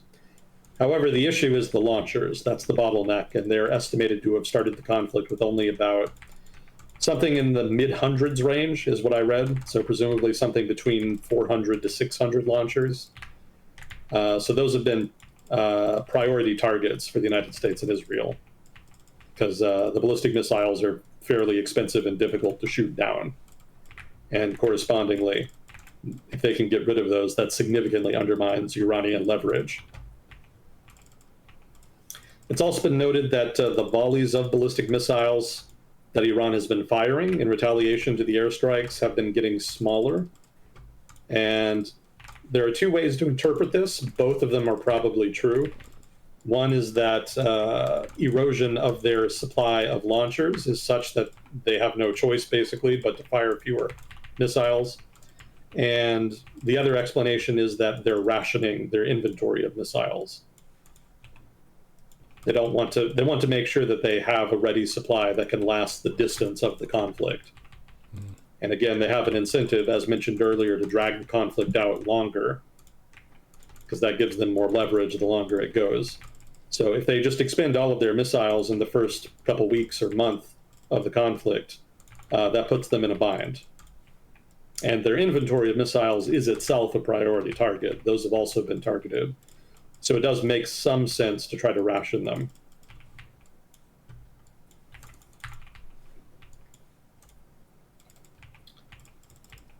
Let's see. Let's see. I had one analyst I read said that Iran will this is a projection that they'll probably continue to have the capacity to do damage in the Gulf for the foreseeable future. So presumably weeks or months. So even given the degradation of their supply of missiles, the launchers, etc., This guy thinks that they'll be able to carry on for a while.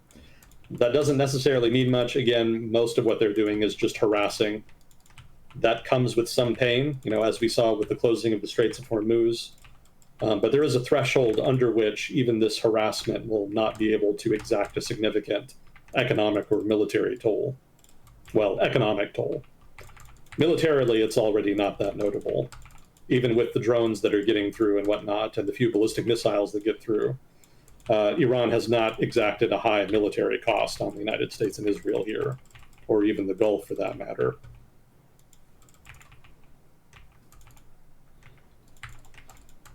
So that brings us to drones. This is the big one here. So the ballistic missile deterrent has been eroded pretty significantly. They started the conflict on the first day and the second day launching, I think, several hundred ballistic missiles. Now it's down to maybe a dozen or two a day, so significantly less. However, it's been noted that the pace of drone attacks has continued unabated, that it's basically at the same rate it was at the start. It's significantly harder to stop the launch of drones. With ballistic missiles, the launcher is huge and expensive. And when you launch a ballistic missile, the heat signature is actually large enough to be detected by a satellite, which is one of the ways that the Israelis and Americans have homed in on these launchers to try to destroy them. They can actually see when they're used from space. Such is the sensitivity of the technology. However, with drones, hardly any ability to detect them when they're launched, and they're very cheap to make. So even in the event that the ballistic missile threat is fully negated, it's unlikely that the United States and Israel will ever be able to fully stop Iran from building and launching drones. And they have quite a few. I think in my notes here I have their inventory of drones at the start of the conflict was estimated to be more than 10,000. And there's a couple analysts that think it could be more in the tens of thousands. So they have quite a few, and they're relatively easy to store. Obviously, it's not nearly as large as a ballistic missile. So you can distribute that inventory much more broadly, such that an airstrike can only destroy so many of them. So most likely, if the conflict does prove to be protracted, the Iranian harassment campaign, such as it is, will mostly be carried out using drones. And there's a couple of guys in the US government and the US military who have noted that the drone threat has been more difficult to deal with than expected.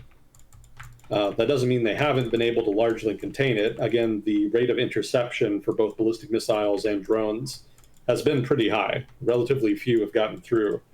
And of those that have gotten through, at least in the case of ballistic missiles, most of those end up missing because it's inherently inaccurate. Drones are a little more accurate, but even in that case, there's only so much damage they can do because they have relatively small warheads. But that said, the fact that they get through it all does represent some threat, and that could be enough to keep the Straits of Hormuz closed, which will be a big win for Iran in any potential future negotiations.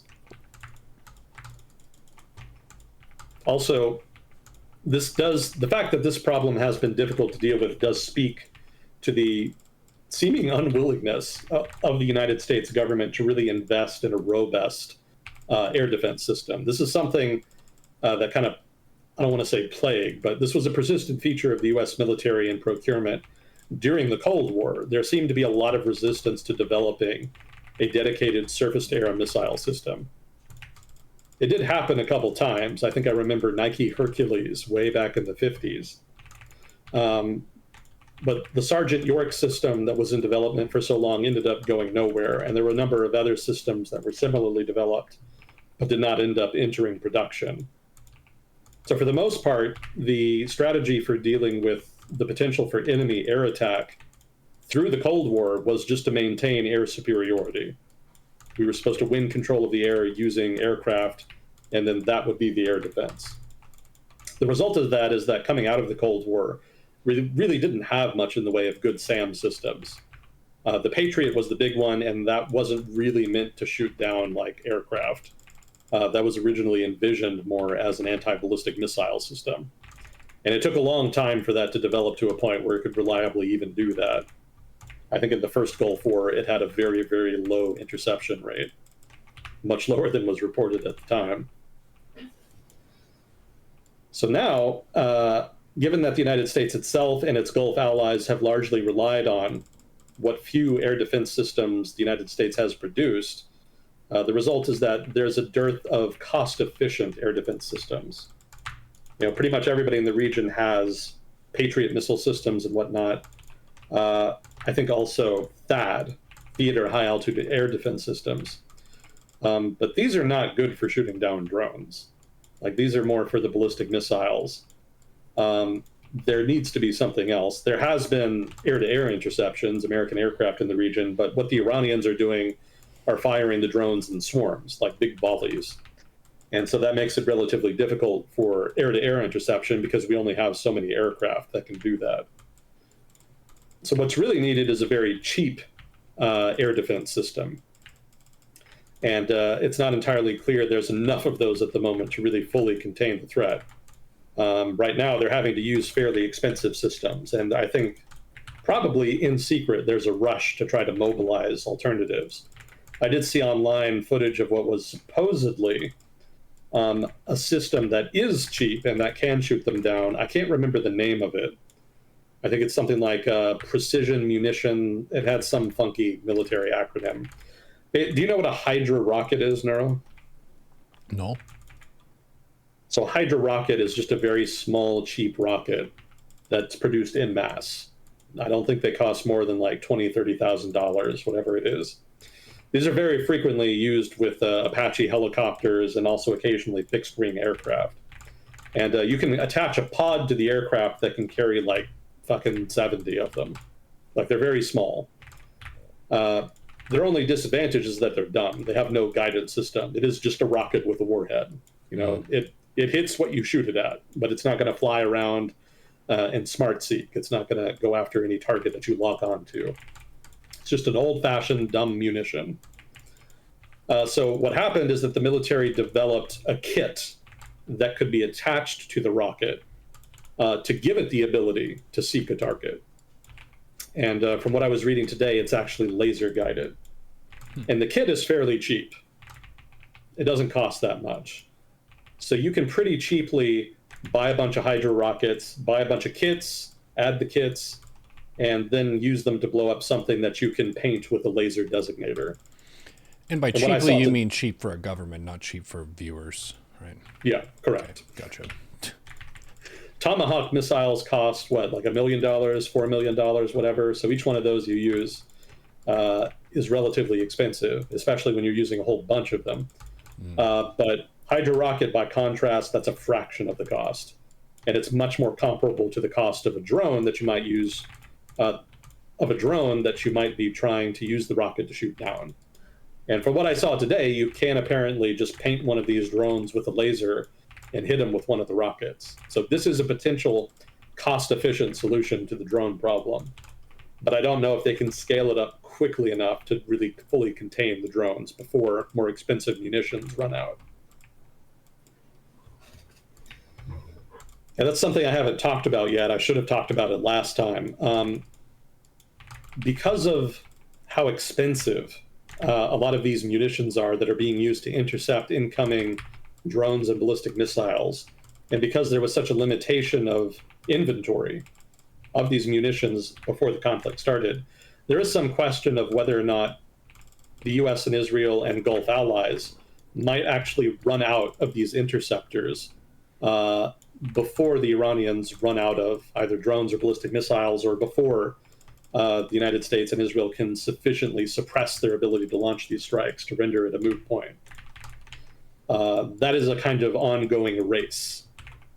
Again, presumably the Iranians will be able to launch drones regardless, but if there's not an alternative to some of the more expensive air defense systems contrived in the next week or two, there is the possibility that Iranian drone strikes, and maybe even ballistic missile strikes, if they still have the capability in a week's time, could become more successful due to weaker air defenses owing to shortages of munitions.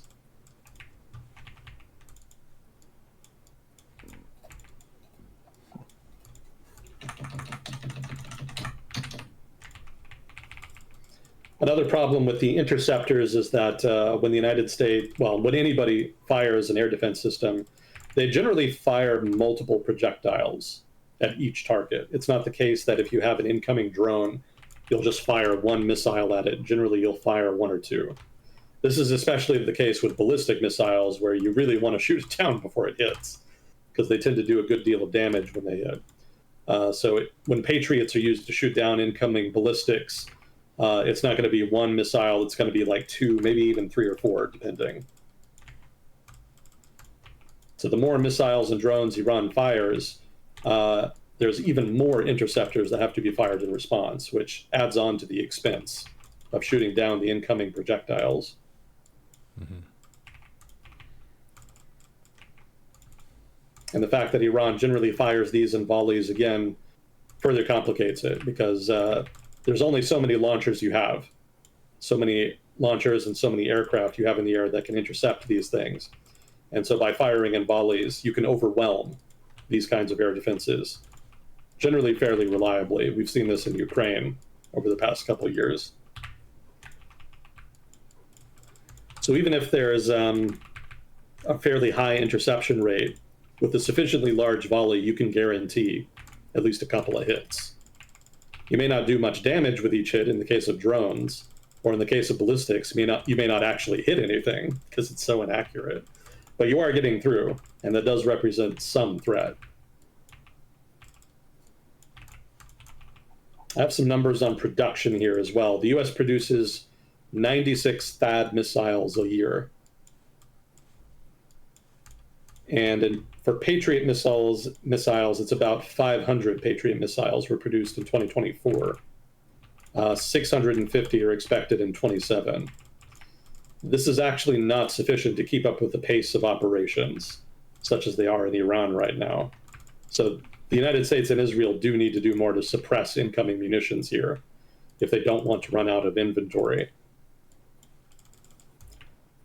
I expect that's what will happen. Presumably they have that capability, but we'll see. I think I did read also a stat. I don't have it in front of me, so I might get it wrong. So I welcome chat to correct me on this. But the United States has actually fired more Patriot missiles in the past week than it's given to Ukraine over the entirety of the conflict that they've been fighting over the past 4 years.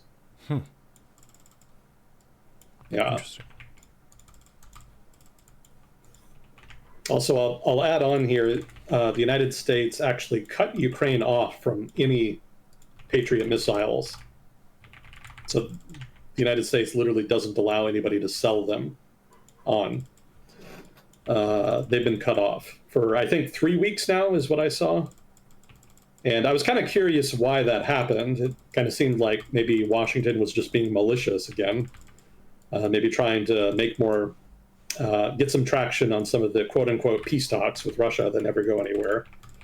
But now we know what the real reason. The real reason is that they were kind of hoarding them for this conflict.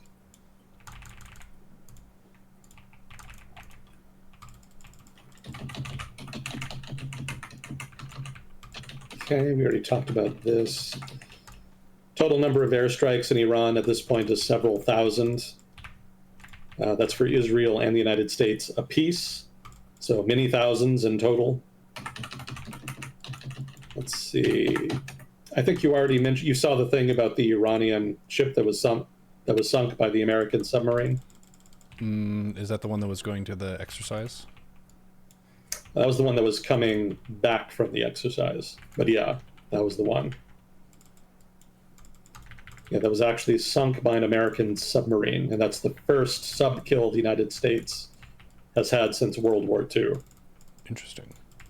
Yeah, it's pretty wild. They actually released the combat footage of the ship getting hit by the torpedo, presumably taken from the periscope of the submarine. It's pretty neat.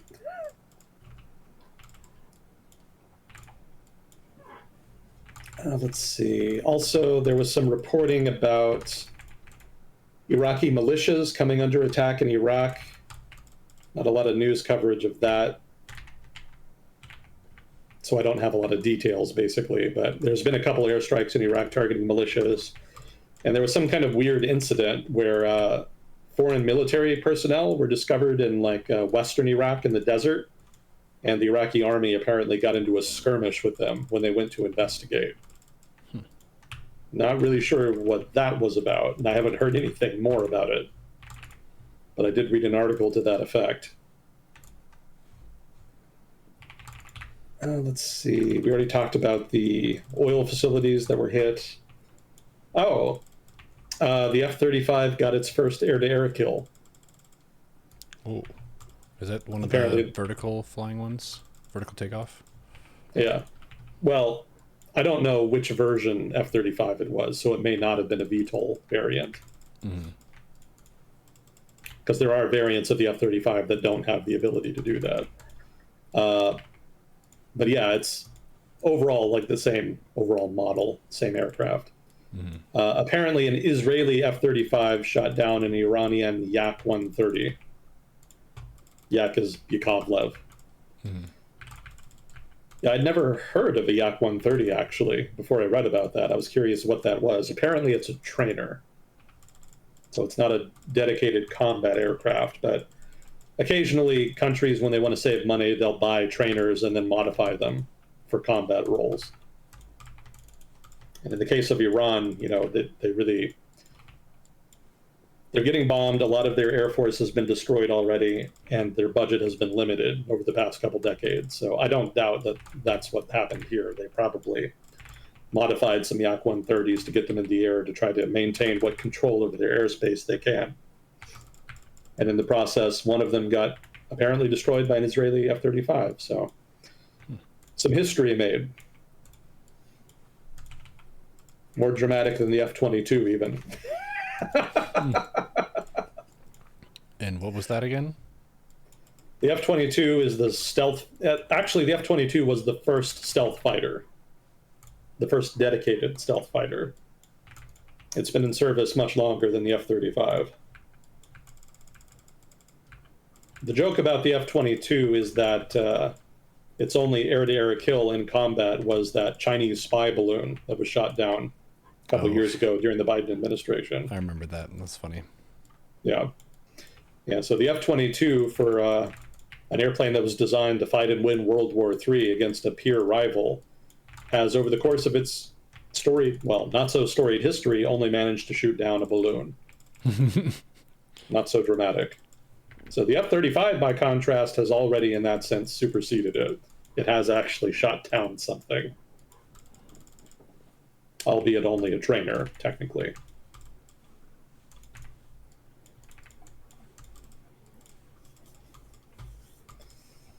Okay, let's see. We already talked about the pace of Iranian retaliation slowing a bit.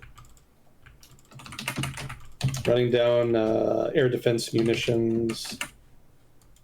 Drones being more difficult than expected. Energy infrastructure. The Iranians did manage to hit the U.S. embassy in Riyadh, the capital of Saudi Arabia. I thought it was kind of cute that Trump said that he would retaliate, which I thought was a weird thing to say. Like, you're fighting a war with these people, right? Like, how are you going to retaliate?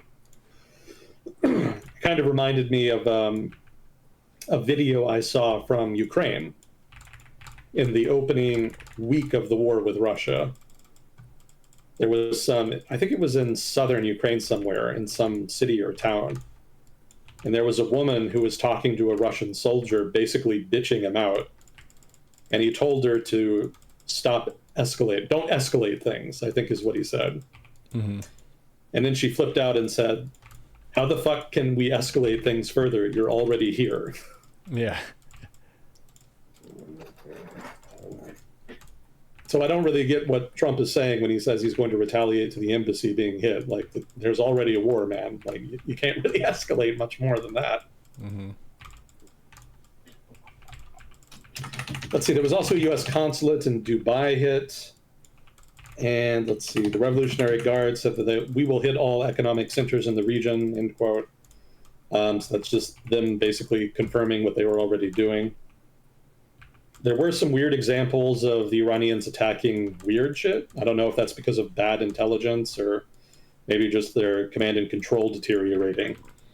There's an abandoned observatory up on a mountain called Korek in Iraqi Kurdistan that was hit by an Iranian drone. Maybe they thought it was a radar or something, that's not clear, but they blew the fuck out of the abandoned observatory. There was also an abandoned runway hit in northern Iraq. Again, maybe they just thought it was still in use, maybe it's old intelligence. Regardless, they went after it. Let's see, there was a French base in the UAE that was hit. Not clear if that was on purpose or maybe just a stray ballistic missile or something. Regardless, France deployed some fighters over the UAE to try to protect its assets in the country. Let's see, a bunch of stuff targeting the UAE. Missiles, yada yada. Oh, we have a count for the UAE. So the UAE has been hit by a total of 205 ballistic missiles thus far, 1,184 drones, and the interceptions for these are 203 out of 205 for the ballistic missiles, and 1,110 out of 1,184 for the drones. The Iranians have also fired 8 cruise missiles at the UAE, all of which were intercepted. Let's see, and oh yeah, one other note here about targets. Iran actually did hit recently a desalinization plant in Bahrain. That's notable because most of the fresh water being used in the Gulf comes from desalinization plants. So if Iran wants to escalate things, going after fresh water supplies would definitely be a good way to do it. We'll see if they follow up on that going forward or not. That's definitely going to be a controversial choice. But that would definitely heap a good deal more pressure on America's Gulf allies in the region.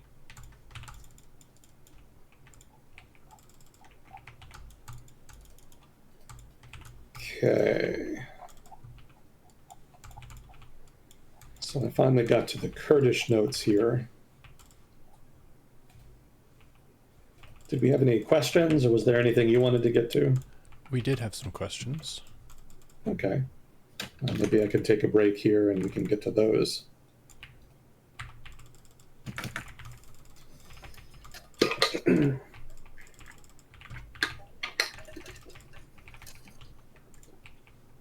I'd like to ask what the Russia-Iranian relationship is now with U.S.-Israeli involvement and what their position is.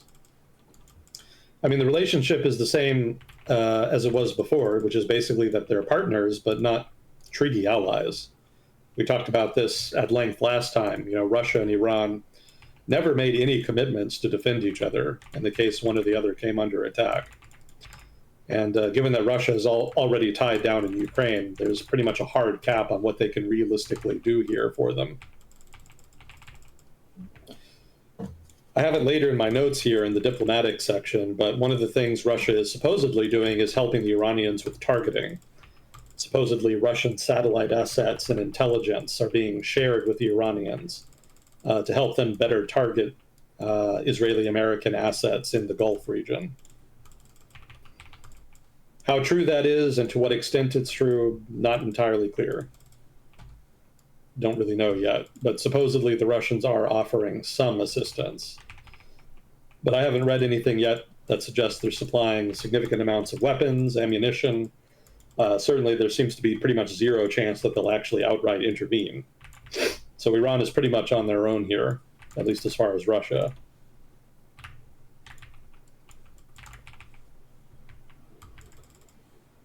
Do you think Americans would move to the new American colonies? Trump has said that the U.S. is going to take Gaza and turn it into a Riviera. He also said that we would modernize the Venezuelan economy. Both of these are euphemisms for American contractors moving in and settling American businesses.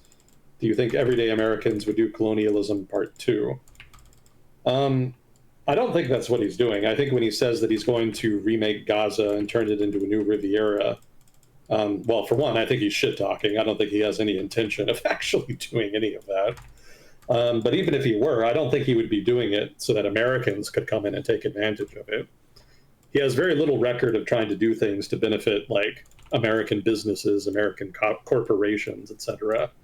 You know, he's not that kind of guy. He's more self-interested. In so much as he does things like that, he does it for his own family. His family's corporate interest is the main corporate interest he seems to be interested in. Certainly, he's done things that have had some benefit for American corporations, but it never seems to be the main objective. Like the guy is very much in this for himself. His presidency is highly personalistic. I don't think there's like secret motives or hidden agendas here. Like he's just doing shit that he wants to do because nobody will stop him. That pretty much is the only consistent factor I've seen across his first and second terms. But that's a whole conversation unto itself. Like, let's say that Trump did want to remake Gaza so that American businesses could go and colonize it. Would Americans do that? Probably not. There would need to be like significant security guarantees for that to happen. And I don't think Gaza is ever going to be secure enough for what are relatively risk-averse American entrepreneurs to actually go in there and try it. Maybe something like, what's his name? Blackwater, the private military contractor. I think they've changed the name multiple times. Oh, yeah. It's the guy that's led by Eric Prince, I think his name is. So maybe a company like that could move in, but I don't think like construction companies or whatever are going to like leap at the chance to go and get blown up by Hamas or whatever the fuck. That's not an attractive proposition. Risk aversion by American companies in developing countries, especially developing countries that have experienced or are experiencing conflict, is actually one of the disadvantages the United States has in its competition with China. Because American entrepreneurs prefer safe investments for the most part. Chinese entrepreneurs, by contrast, have actually been much more willing to take on risk in their business operations, and that's actually given them a big edge, and it's resulted in them disproportionately being present in a lot of developing countries to a much, much greater degree than American entrepreneurs are, or even American banks for that matter. You know, even they really don't like operating in developing countries all that much unless there's like guarantees and protections and whatnot. Chinese banks, by contrast, don't have those kinds of hang-ups.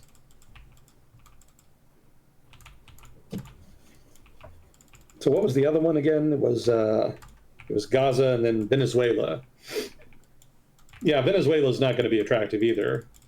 They don't have a problem with violence, but they do have a history of like just stealing your shit, right? Appropriating assets, nationalizing assets.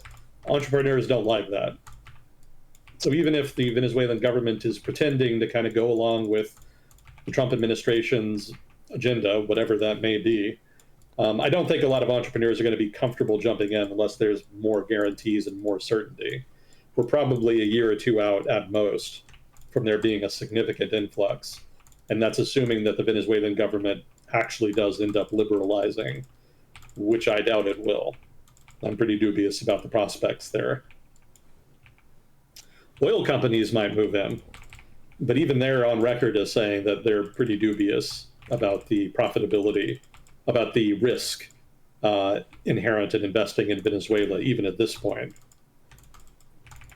So yeah, I don't think there's much there. I don't think American businessmen and corporations are like chomping at the bit to go invest in such exotic, profitable locales as Gaza or Venezuela. Like that's not what they were asking for. If they're lobbying the government for access to markets, it's not those. Yeah, like I said, like the Trump administration is not doing all of this dumb drama shit because they're acting at behest of corporate masters. They're very much doing this because Trump himself, for whatever fucking reason, thinks all of this shit is a good idea. It is very much the will of the emperor at this point.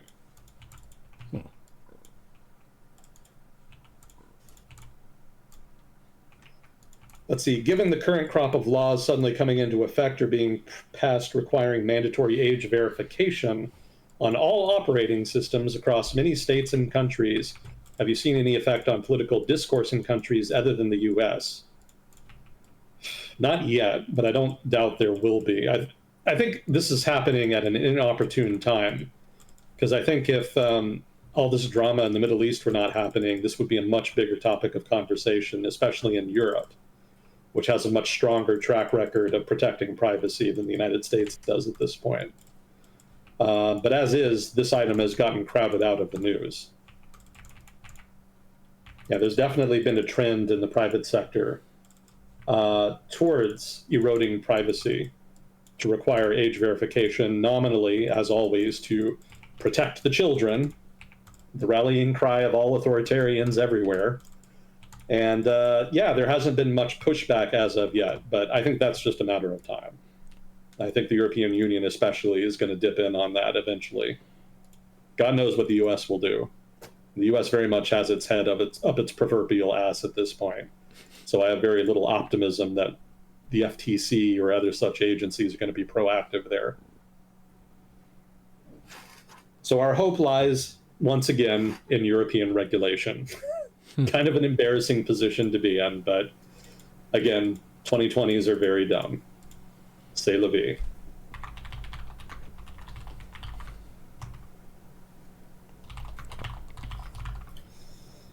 Let's see. Has our mercurial and chaotic administration done anything which can be said to directly benefit the American people?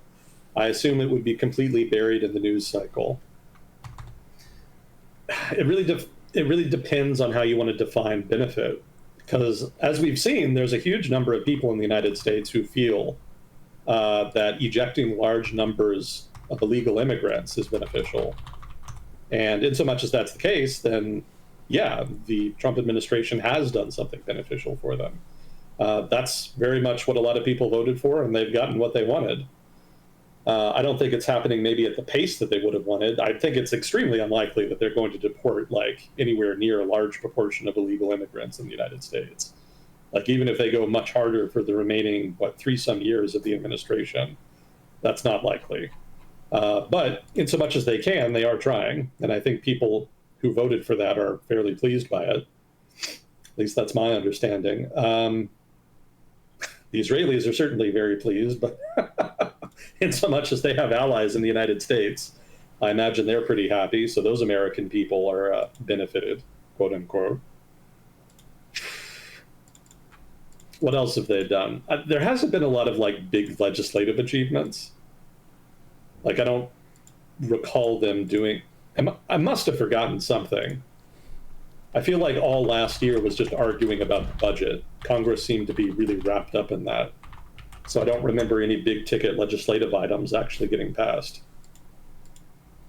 I'll throw out the usual disclaimer. I'm not an expert in everything I talk about on here. I have more of a background in economics and foreign policy. So if I ever say anything wrong, stupid, or biased, please let me know. If I'm wrong, I want to know more than anybody. I don't read chat while we do this, but I will read it later, and we do appreciate the feedback we get. So throwing that out there, I'll defer to chat here. I'll ask chat, like, what big legislative item was passed by Congress last year? Because my mind is blanking out. I feel like I'm forgetting something. I don't think they did another tax cut, did they? Was that the one beautiful bill thing? I do remember that. But that was kind of only partial. That was like a sort of temporary extension of the budget. Regardless, there wasn't like a big thing that they tried to do that's equivalent to like Obamacare or the Bush tax cuts or the Trump tax cuts from his first term. Like those were all big ticket legislative items that there was a lot of negotiating over, and then eventually a big bill that was passed. I don't think we really saw that last year, unless I'm mistaken. We may not see that even this year. The part of that is just because Trump himself doesn't give a shit about, the normal process of going through Congress. He kind of just does things. That seems to save him, if not also more than a few of his voters. Maybe you could call that a benefit. A lot of his voters really enjoyed all the trauma last year. The Doge stuff, the cuts, etc. There was a lot of partisan talking points that were operationalized into public policy for the first time last year in a way that was very entertaining and satisfying for a lot of people. Maybe you could call that a benefit. It's not related to what the Trump admin did last year, but Our former governor, Kristi Noem, was in the news a lot this past week. Oh, yeah, she was fired. Yep. She was let go. I think that's the first big firing for the Trump administration this term. Yeah, apparently having relations with someone who works under her in the administration, and then also potentially embezzling a bunch of funds. I don't know how much of this is true, but it was 220 million that were for an advertising campaign for her or something. Well, it was for the DHS, right? It was Department of Homeland Security. These were Department of Homeland Security advertisements that were supposed to play at airports. Mm-hmm. But they disproportionately featured her. And the suspicion was is that she was basically advertising herself for a potential future political career. Well, I mean, a future potential election run somewhere. So basically using the money to build her own profile rather than actually conveying useful or needed information, which is more what that money is supposed to be used for. I see. So that was more the issue. Yeah, the list of her transgressions is relatively long at this point. I mean, the ICE stuff alone is like a whole topic of conversation. But none of that is really what got her fired. I mean, some of the more pressing issues, I think, for the president is that when she was asked about the ad campaign and some of the other things she was doing, she said that she had gotten Trump's okay, which very much attaches him to the unpopular shit that she was doing. And I don't gather that the president likes that. Trump kind of has a record of preferring people keep distance between him and anything that might be unpopular. And so this stuff was clearly unpopular with a lot of people. And rather than sort of taking responsibility for it, or at least attaching herself exclusively to those things, she tried to attach Trump's name to it, possibly to pressure him into kind of protecting her, or possibly just because she really just genuinely thought he had her, she had her backing. Regardless, that seemed to kind of undermine their relationship from what I've read. And that may have actually played a role in the firing. But yeah, there was also her cheating on her husband with a member of her security detail. There was the airplane. She wanted to buy a new plane for her basically personal use, which would have cost a lot of money. I saw somebody online describe it as her fuck plane because the new plane was supposed to have a bed in it. And we already know she was cheating, right? So presumably she would be using that bed. Yeah, well, more generally, if you're using the plane for domestic U.S. flights, you're not on the plane for long enough to like sleep overnight. Most cases. Yeah. It's like a 3 to 5 hour hop to get almost everywhere. If you're going all the way across coast to coast, then yeah, maybe you could sleep, but that's pretty crazy. Yeah. And there's others as well. I just don't remember them off the top of my head. I think have them written down somewhere. But yeah, I mean, all of it accumulative, all of the accumulated weight of all of that is basically what got her fired. Any one of those would have been enough to fire somebody else in a different, better run administration, I would add. But it took all of them all together to get her out. And that's the first major firing here for the Trump administration. He's been very much adamant that he doesn't want to give scalps, as he says. He doesn't want to reward political pressure from his rivals, the Democrats specifically. So he's been very reluctant to fire people this go around, unlike in his first term. What are the types of ads and videos that she would have been supposed to make? Because chat's saying that it was a bunch of ads of her riding a horse or as a firefighter or like other stuff that definitely puts her in a good light. Yeah, that was all there. But my impression is that the message that she was giving in those ads basically just had to do with following the law, different rules, stuff like that. I've never actually seen one. So if Chad is of the mind that it really wasn't about advertising DHS and that it really was just like 99% her being an attention whore, then I'll defer to Chad on that.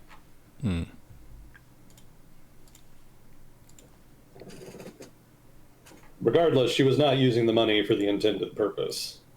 There was no reason for her personally to be in those ads. For shame. Making South Dakotans look bad. Yeah, what is South Dakota's opinion on the fuck plane? You know, most people don't have the resources to invest in such a project, as Mm, enticing as it may be. I would question the need to uh, have a bed installed in a plane when you could just land somewhere and use a bed somewhere else. This seems very unnecessary and space inefficient for a high altitude vehicle. hmm. Yeah, just use a bed at home or somewhere else. Gotcha. So South Dakota pretty opposed, probably. Probably. The regular person here is like struggling to live off not very good land with harsh climate. So it's not as though we're rolling in oil money and just fly around on planes. Gotcha. So that's a no on the fuck plane. Yeah, probably no. Tragic. I mean, some people could respect the ambition, I guess. I think that MAGA angle of like, fuck it, if I was there, would I do that? I think some people have that attitude, but the majority of people, I would say, would consider that to be a very foolish project, foolish investment of taxpayer money. Taylor Swift already gets a bunch of shit for how often she flies around. They're very upset at how much she hecks over the environment. It's funny that people get pressure of like, you need to make sure you recycle and do all this. And the carbon footprint of a regular middle class or lower class citizen is extremely low compared to big companies that are driving ships around, and then also celebrities and rich people who are going around on private planes. Like, that's Hmm. way more carbon emission. But then we get guilted in regular commercials. This is a big problem. We're making a mess of the earth. If I can vent for a second, we should work together to clean this shit up and hold the correct parties accountable. You feel guilty when you Yeah. forget to recycle one pizza box out of four. Yeah, but you are not the problem, and you're not the reason why the Great Barrier Reef is bleached now. That was someone else's fault. Let's see. That's all we had for questions for now. So I did write up a critique of the idea that the United States should be supporting Kurdish militias as a proxy land force with which to invade Iran. Let's see. For one, this would probably not be anything more than a distraction for the Iranian government. Kurdish militias probably just aren't strong enough to really seriously challenge the Iranian military, even in its current degraded state. So that's probably not going to be a winner. We already talked about Kurdish hesitance. The United States has kind of fucked over Kurdish allies before. So it's not likely that they're going to be especially eager to do so again unless there are significant guarantees that the Trump administration may be hesitant to make. There's also the fact of Kurdish disunity. There's actually a lot of different Iranian Kurdish opposition groups, and they don't really all get along.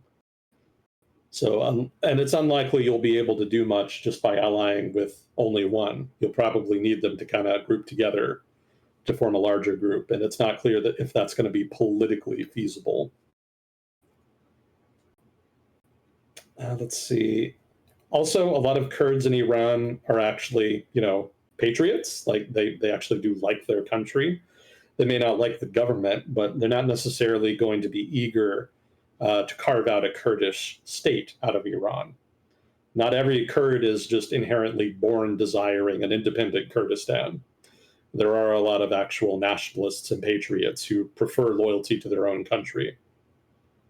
So it's not as though a Kurdish militia force invading Iran is going to be received with open arms. The reception is going to be probably pretty varied. And Kurdish separatism is itself in Iran pretty unpopular. So any actual attempt to introduce a separatist militia into Iran will probably be met with broad based resistance in other parts of Iran. There will probably be a commitment by nationalists of all stripes to reject separatism and crack down on it. Also, one Kurdish group, I think it's called MEK, has been implicated in terrorist attacks in the past. So that particular group is an especially bad option. That's not going to be a popular group at all with much of anybody.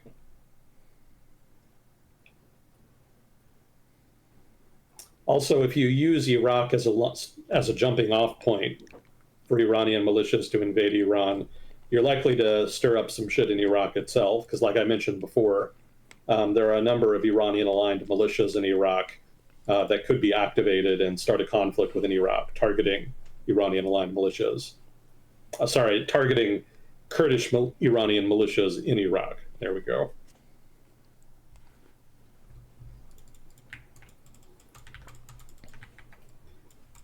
Let's see. So to talk more about some specific groups, there actually was a coalition of Iranian Kurdish groups announced.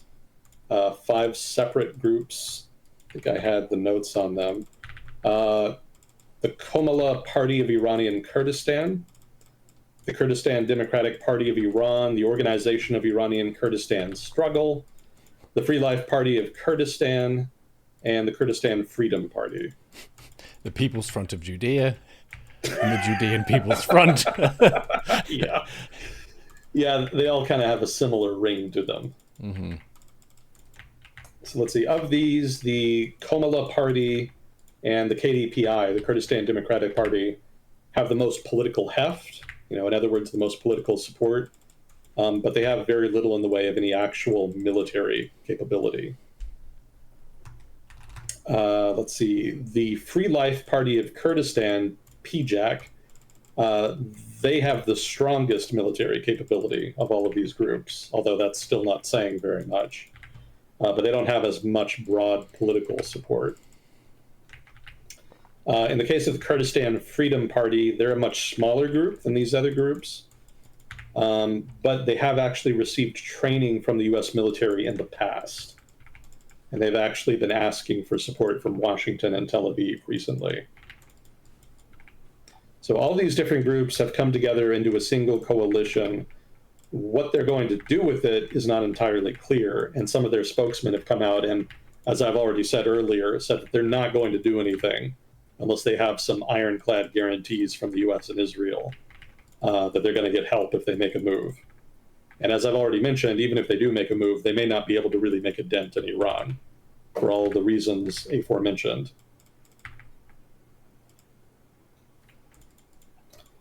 So let's see. And Pahlavi, right, the son of the former Shah, has kind of been an asshole recently.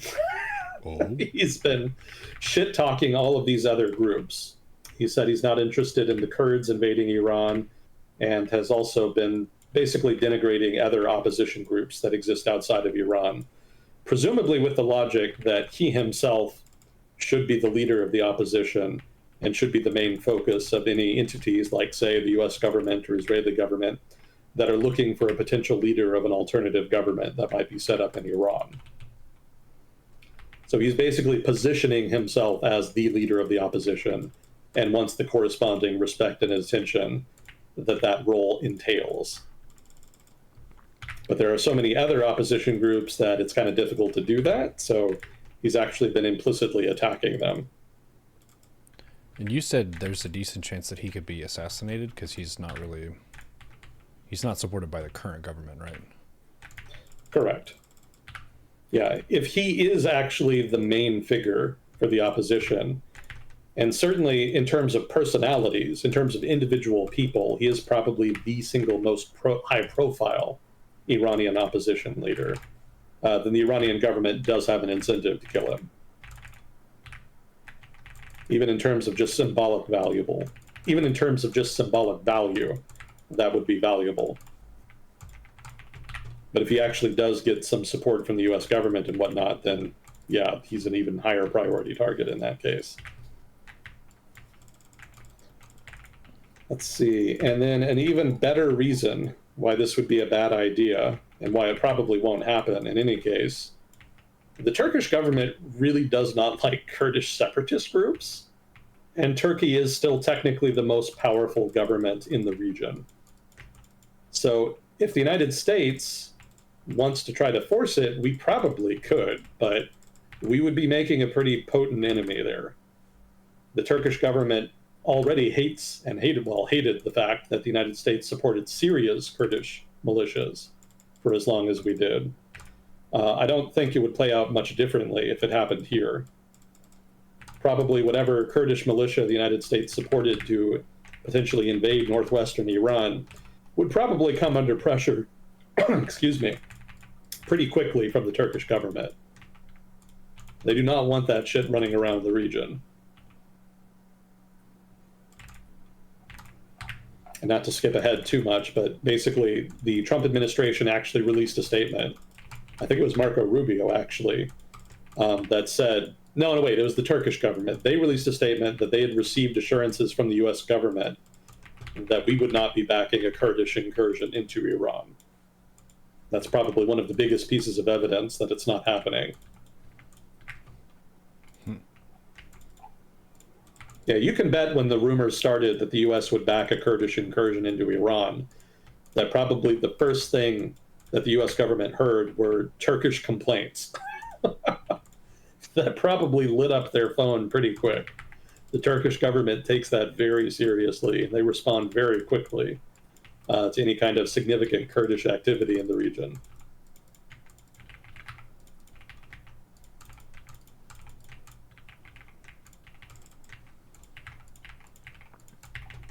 Let's see. I think that's it for the Kurds then.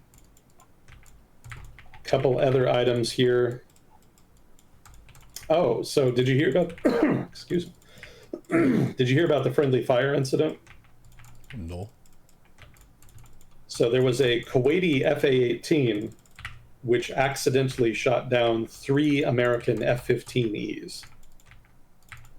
Ooh. There were no casualties. All of the crew members of the F-15 successfully ejected. But it was pretty bizarre. Almost kind of impressive on the part of the FA-18. Shooting down 3 F-15s ain't easy. Mm-hmm. I don't think anybody's ever done that before. Certainly not just one guy. But clearly some kind of significant fuck-up happened. Oops. I was reading that the pilots who successfully eject are at least temporarily about an inch or two shorter than they were, due to the heavy G-forces on the spine. Huh. It's pretty interesting. I can believe it. Mm-hmm. Yeah, those ejector seats are pretty powerful. They have to be.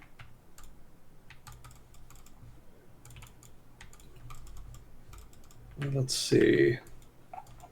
Well, got some diplomatic items to get through. Did we have any more questions? Nope. I'm good on that. Okay, so Spain announced that they would not allow the U.S. to use bases, specifically Spanish bases, for operations against Iran. To which Trump responded by announcing that the U.S. would cut off all trade with Spain in retaliation. Just Trump things. Mm-hmm. Not going to happen. You can't retaliate against Spain without retaliating against the European Union as a whole. That's just part of European solidarity, so that's almost certainly cheap talk on his part. But it is notable that Spain isn't really interested in being a part of this, whatever this is that the Trump administration is doing. The UK was a little more circumspect. They at first announced that they would not allow the US to use its bases in Diego Garcia for Iran operations. And then Trump responded to that by shit-talking the Prime Minister of the UK, Starmer. And then afterwards, the UK came out and announced that actually we will allow the US to use Diego Garcia, albeit in a limited capacity. I don't think I ever got the details on just what limitations there were, though. And then the British government also responded to the Iranian attack on their base in Cyprus by deploying some assets there to defend those bases. But it's going to take the destroyer they sent about a week to get there. In the meantime, they're just going to have to rely on air defenses, the air defenses they already have, and then also whatever aircraft that they can move in. I think they sent, I have in my notes here, they're sending helicopters with counter-drone capabilities, which I thought was pretty interesting. Certainly, it's totally conceivable that a helicopter could have counter-drone capabilities, but I've never read about them before. So I'm kind of And curious what that looks like. and no war Sorry, what? eagles yet. Any war with who yet? Any war eagles yet? Any war eagles yet? Yeah, like I told you a couple weeks ago that eagles take out drones. So could we get war eagles? Oh, And you right, said right, no, right. but Okay. you never know. I was like, what aircraft is called a war eagle? I'm slipping my mind. Yeah, no actual eagles attacking drones as of yet. Okay. Well, there's always hope for next time. We'll see. You never know. Let's see. Turkey says that it's making, quote, intensive diplomatic efforts to end the current war in the Middle East, unquote. Good luck with that, but they're trying. That seems to be their main response. And there was also an Iranian missile fired towards Turkey that was shot down, but I don't think there's been any others, so that's probably a fluke, presumably. The Turkish government itself didn't get too worked up about it, so presumably they're going to let it slide. In Pakistan, there were actually a bunch of protesters that stormed the U.S. consulate in Karachi. I thought that was kind of wild. That was in response to the killing of Iran's Ayatollah Khamenei. Pakistan has a minority of Shias, but given how large the population is, that's still like a couple million people. And a lot of them, well, probably not even a lot of them, a minority of them did see the Iranian Ayatollah as a significant religious leader in the Shia community. So a subset of those people has spazzed out and stormed the U.S. consulate. There were actually some fatalities from that, I think. There were U.S. Marines at the consulate, specifically on the walls around the consulate, that actually had to fire at the protesters as they were breaking through. Apparently, some of the protesters themselves were actually armed and were firing at the compound, too. So, not unjustified. Yeah, Iran is one of the few countries in the world that has a theocracy, where the religious authority is tied with the governance. Yeah. Other countries, they have leaders who do have a religious affiliation, and sometimes they support a certain church or whatever, but it's not like directly administered in both places at once. Whereas I think the Ayatollah is both. Like you're a authority in Islam, and then you're also an authority in Iran. Yeah, the trouble, though, is that Islam is decentralized institutionally, so there's not really any one authority that can claim to be the authority of Shia Islam, Sunni Islam, etc. So even if you say, kill the Ayatollah of Iran, that doesn't necessarily make big waves in the global Shia Islamic community, because not everybody saw him as like their leader. I see. It would be different with like the Pope, right? Because with the Catholic Church, you have a lot of institutionalization there, right? The Catholic Church is this big sprawling institution, and the Pope is very clearly the head of it. So if you're Catholic, you have to respect the Pope, rather. But if you're Shia Muslim, you don't have to respect the Ayatollah of Iran. He is kind of a self-appointed leader there. So whether you recognize that or not is purely down to your own personal preferences. I see.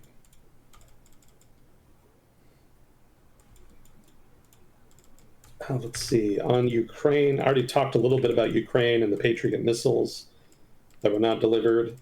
Apparently, there was another item here about air-to-air missiles. Yeah, late last year, there was actually a shortage of air-to-air munitions. Ukraine didn't have enough air-to-air missiles for its F-16s to shoot down drones for about 3 weeks last year. In October, I think it was. Mid-October, late November. No, wait, sorry. Late November, mid-December. There we go. This had not been previously reported, which is why I brought it up. But I wanted to bring this up here because it's possible that part of the disruption may have been the U.S. government trying to build up inventories of air-to-air munitions ahead of the Iran operation. I remind everybody again, the Iran operation had apparently been planned for some months. So this isn't something they're doing on the fly.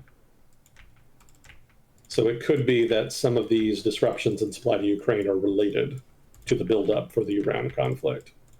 Oh, that would make sense. Yeah, it was pretty dubious right up until the end that the Trump administration actually wanted to launch a conflict with Iran. I thought at most it would be a couple airstrikes targeting leadership. I figured the buildup was just for show, just intimidation. Trump seems to like intimidating people, so I figured that was well within his wheelhouse.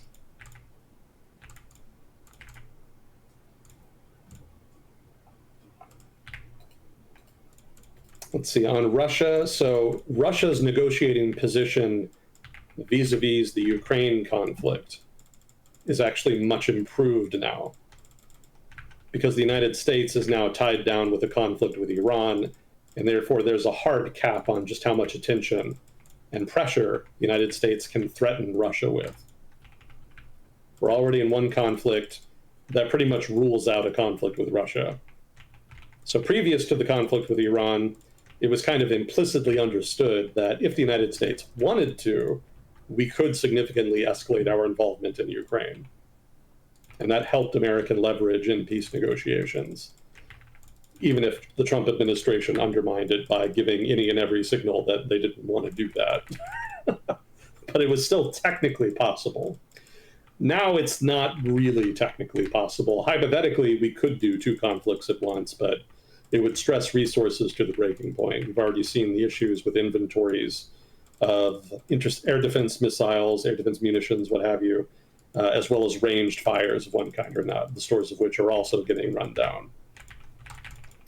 So presumably Russia is going to feel at least a little bit more secure here in continuing the war in Ukraine, and will feel less pressure correspondingly to come to the negotiating table and actually reach some kind of peace deal. Let's see, we already talked a little bit earlier about how Russia may or may not be supplying intelligence and other data to the Iranians. China is also giving some support, but it's not clear just how much. What I've read is that the Chinese may be preparing to provide Iran with financial assistance, spare parts, and missile components. Spare parts and missile components. There we go.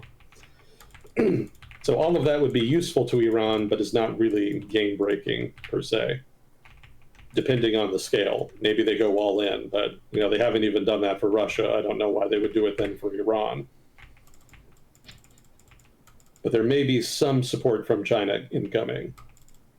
I would still stand by my statements from last week that China and Russia are not going to get deeply involved here. Clearly, they've judged that the cost-benefit is such that some support is not beyond the pale. But I'm dubious they're going to go too much beyond this. But we'll see. I've been wrong before. Wouldn't be the first time. So we'll see. Let's see, we talked about the militias in Iraq. Okay, kind of the home stretch here. So forecasting, what do we have to look forward to here? So presumably, at some point, Iran's air defenses are going to be almost fully degraded. And they're already pretty much well on the way to being defunct. And then presumably, we're going to reach a point where Iran has a very limited ability to harass the region with ranged fires, be it ballistic missiles or drones. The incidence of ballistic missile fires has already fallen dramatically for the first 2 days. Drones are continuing, but those are relatively easy to shoot down and don't do a lot of damage. And it's entirely possible rates of interception go even higher than they already are, such that it's a pretty minor inconvenience. So if the United States and Israel have complete control of the air over Iran, and Iran's ability to project force and harass the Gulf is basically marginal at best, what happens then? Where do we go? Hypothetically, Israeli-American leverage at that point will be at its apex, and there will be a lot of pressure on Iran then to reach some kind of deal. But where then does domestic Iranian politics come in? Like, do the hardliners in Iran want to agree to a deal at a point where their leverage is at a minimum? Presumably not. Presumably they'll want to drag out the conflict to try to improve their leverage as much as possible. And that means going as long and as hard as they can. How then, if that does happen, would the United States and Israel respond? Because at this point, the Iranian military is pretty much degraded to almost nothing. So there's no real threat Iran poses. So do you just cut your losses and agree to some kind of half deal where the Iranians give some concessions and you agree to stop bombing them and that's it? Or do you heap on further pressure to try to get them to come to the table and achieve the maximal objectives that the Trump administration has kind of hinted at here and there, possibly including regime change, maybe not, but almost certainly including the traditional sticking points in negotiations about the nuclear program, ballistic missile program, and regional proxies. So if you do want to heap pressure on them at that point, what can you do? I don't really know. That's an open question. It could be that they just go to wipe out the Iranian military completely, just target any and all assets, army in particular, which hasn't gotten as much attention in the airstrikes. So it could be that the objective then becomes the obliteration of the Iranian military wholesale, in so much as that's possible to do from the air anyway. You could also start targeting civilian economic infrastructure to ensure that the post-war scenario is as painful economically as possible, such that the incentive is that the sooner the Iranians come to the table, the less bad the post-war economy will be. That's going to be a more controversial choice because that's going to involve inflicting a lot of pain on the civilian population. And that may actually significantly undermine support for a potential post-conflict rebellion. Because right now, people see, they don't necessarily like Israel or the United States, but they do like the fact that the regime is getting weakened. But if there is significant targeting of civilian economic assets, that may actually erode that dynamic to the point where the regime is able to recover a little bit of its lost legitimacy, or at least discourage potential revolutionary sentiment in the post-war Iran.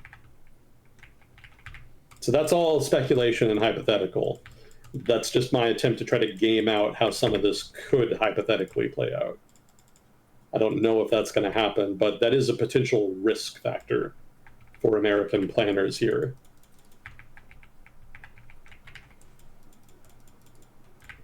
So another question, let's say, and this is another hypothetical, let's say that Israel and the United States are completely successful here, and the Iranian government is either changed into some defanged pro-Western puppet government, or if the Iranian government just collapses, like the Iranian state just folds entirely, and Iran collapses into sort of internecine conflict that renders it incapable of threatening anybody outside its borders.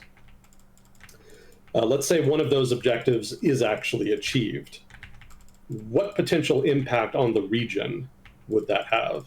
So obviously there would be a lot of instability. Different neighboring states would have an incentive to intervene, et cetera. We kind of saw that play out with Syria. Iran could be that, but on a larger scale. But there was another interesting question that emerged out of this thought experiment, which is that the main thing keeping together the implicit coalition that includes not just the Gulf monarchies and the pan-Arab nationalist republics like Egypt, with Israel, is the common threat posed by Iran. So what happens to that coalition when the common threat disappears? Would Saudi Arabia and Egypt and other countries in the region continue to maintain the implicit alliance with Israel after Iran is no longer a threat? It may be that the answer is no, because there's not really much other incentive for that. And there's a lot of domestic political incentive to distance from Israel because the Israeli government is so unpopular in the Arab world. So I think this might end up being a strategic problem in the long run for Israel if they actually are as successful as they want to be. I don't think it's likely they're going to be as successful as they want to be. I still think the most likely scenario is that Iran retains a degree of sovereignty and remains, to some degree, a threat to the region's Gulf monarchies. if not also the pan-Arab nationalist republics. And that could be enough to maintain the alliance into the future, even if Iran is weakened.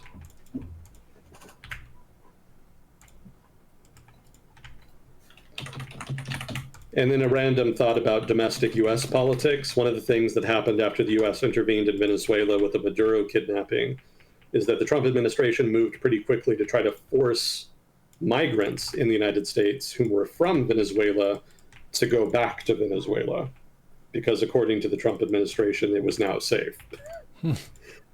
I don't think they really followed through on that, but they were talking about it.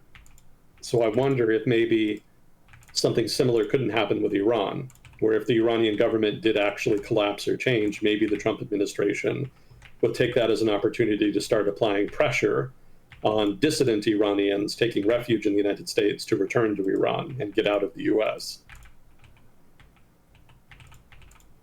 I don't think that's entirely the scenario the dissidents had in mind, but we'll see.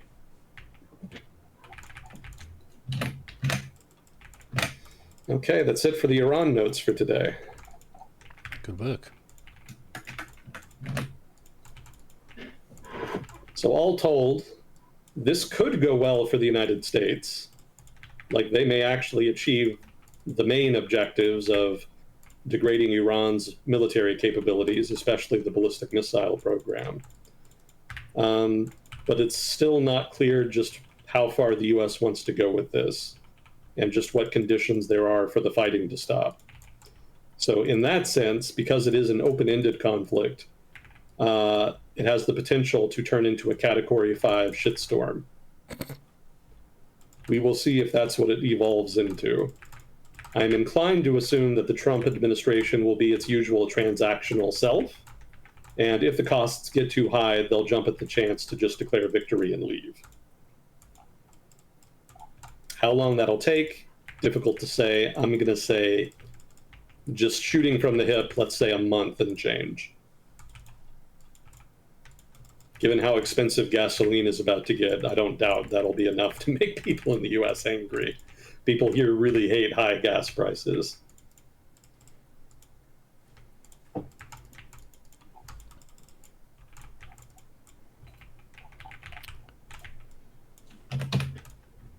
We also tend to ascribe a lot of responsibility of gas prices to our president. Yeah, which is foolish, but unfortunately that is also true.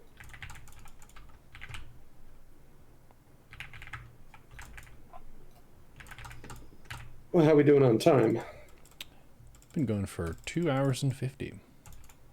Oh, wow. Time flies when you're at war. Now, what is it they say? It's long periods of boredom interspersed with brief spurts of abject terror. Sounds about right. Yeah. Well, fortunately, I'm just in Dallas, so I'm getting a lot of the boring. Kind of surreal to just be an American citizen while your government kind of just decides to pop off. Start a war with a country of 90 million some people, just bombing the shit out of it. Yeah. And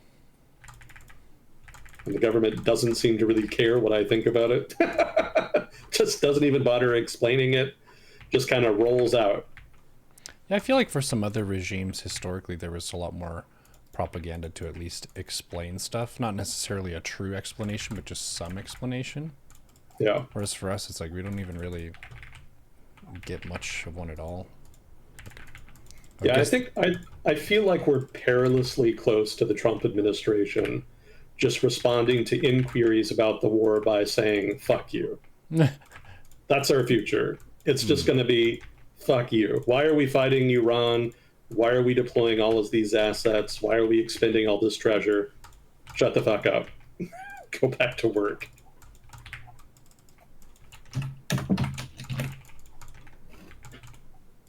Very exasperating.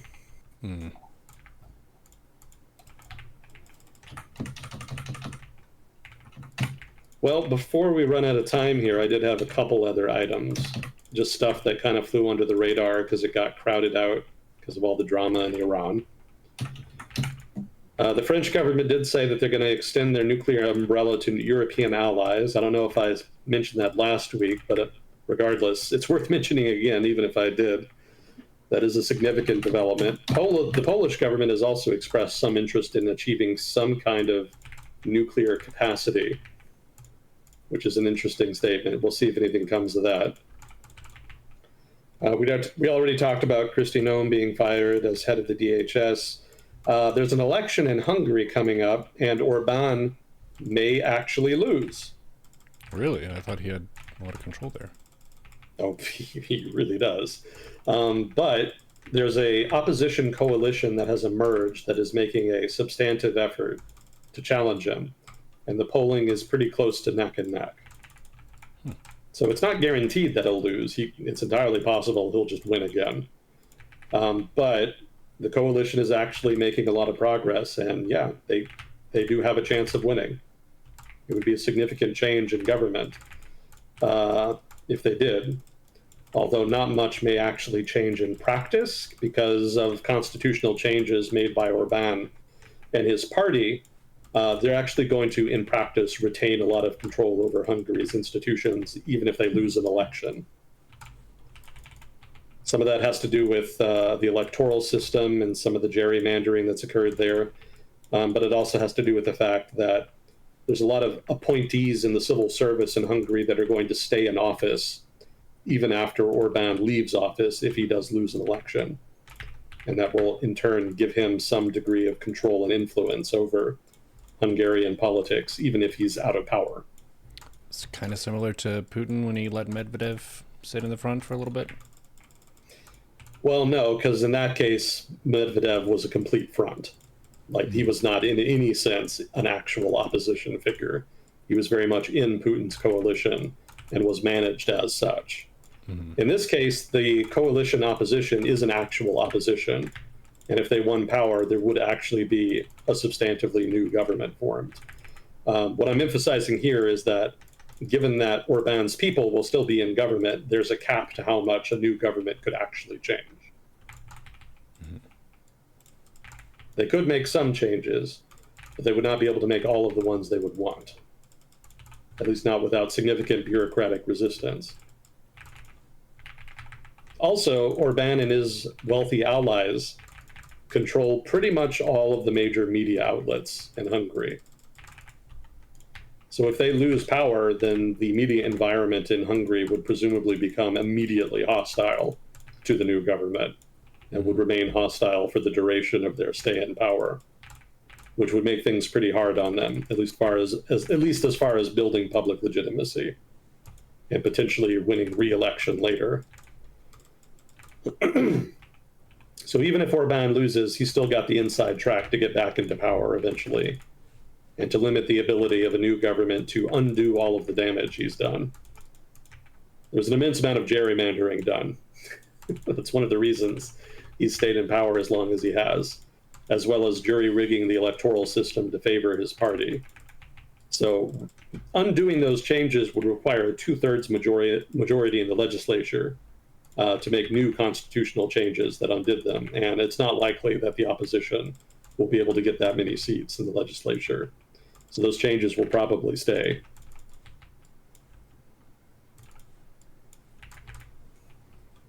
But if nothing else, we can mock Orban for losing power. So there's that. If it happens, which it might not. It's a dire decade, Neuro. You got to take your wins where you can get them. That's fair. Finding the silver lining here. Oh, did you hear about the partial government shutdown? No. So one of the things that happened after the drama with the ICE shootings a while back is that Democrats stonewalled in budget negotiations and are basically refusing to fund the Department of Homeland Security. And the result is that they have actually not technically been funded for some time now. Negotiations on that are ongoing, so we'll see what comes of it. Let's see, there was the big jobs report. Did you see that recently? No. So the U.S. lost 92,000 jobs in February, which is kind of wild. It kind of came out of nowhere. Nobody was really expecting that. The expectation is that net job gains would pretty much just be on trend, marginal improvement. And then just boom, 92K in the negative. Yeah, a lot of that is being driven by the healthcare sector, and a good chunk of that has to do with the strike in the healthcare sector, which is apparently a thing that can happen in parts of the United States. I don't know. I live in Texas. We don't have a lot of unions here. But there are parts of the US where we do have big unions, and some of them have gone on strike in the relevant healthcare sectors and businesses. And that has damaged hiring in the healthcare sector. That's part of the reason for the bad jobs report, but it's not the whole reason. From what I was hearing, even if you account for the strike, the loss is still dramatic. The healthcare sector apparently just lost 20,000 jobs in February, and the strikes are not sufficient to explain all of that. Mind you, this is even more dramatic when you consider that they added 77,000 jobs in January. So this is a big turnaround. Part of the reason may be government cuts. There was obviously some big dramatic cuts made to a number of agencies at the federal level last year, and some of the delayed effect of that may be accumulating and finally impacting here. But I don't think even that is entirely enough to explain it, but I haven't seen any other explanations. So I'll try to read more about it and find some more determinants here, but regardless, markets have not responded well to this. This is not what they want to hear when there's already major supply disruptions happening owing to drama in the Middle East. So we'll see what comes of that. I don't think it augurs a recession. I've seen some people online talking about that. That seems unlikely. We do have a very weird economy right now, so it may not behave in ways that are entirely predictable, but given precedent, in so much as the economy will predict predictably, we should not be in for a recession. The fundamentals are actually pretty strong, so I wouldn't expect it based just on the data.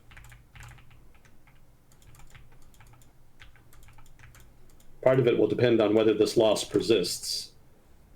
Until we know more about what caused it, I can't really judge. But this is very much a break with the trend of the US economy at the macro level doing pretty well.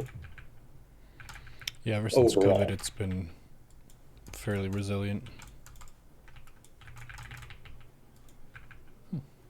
So maybe it's just a fluke. Maybe it gets corrected with later revisions.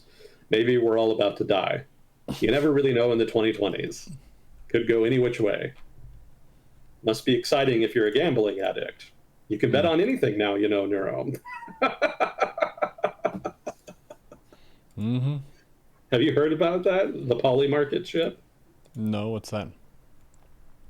It's a gambling site that lets you gamble on literally fucking anything.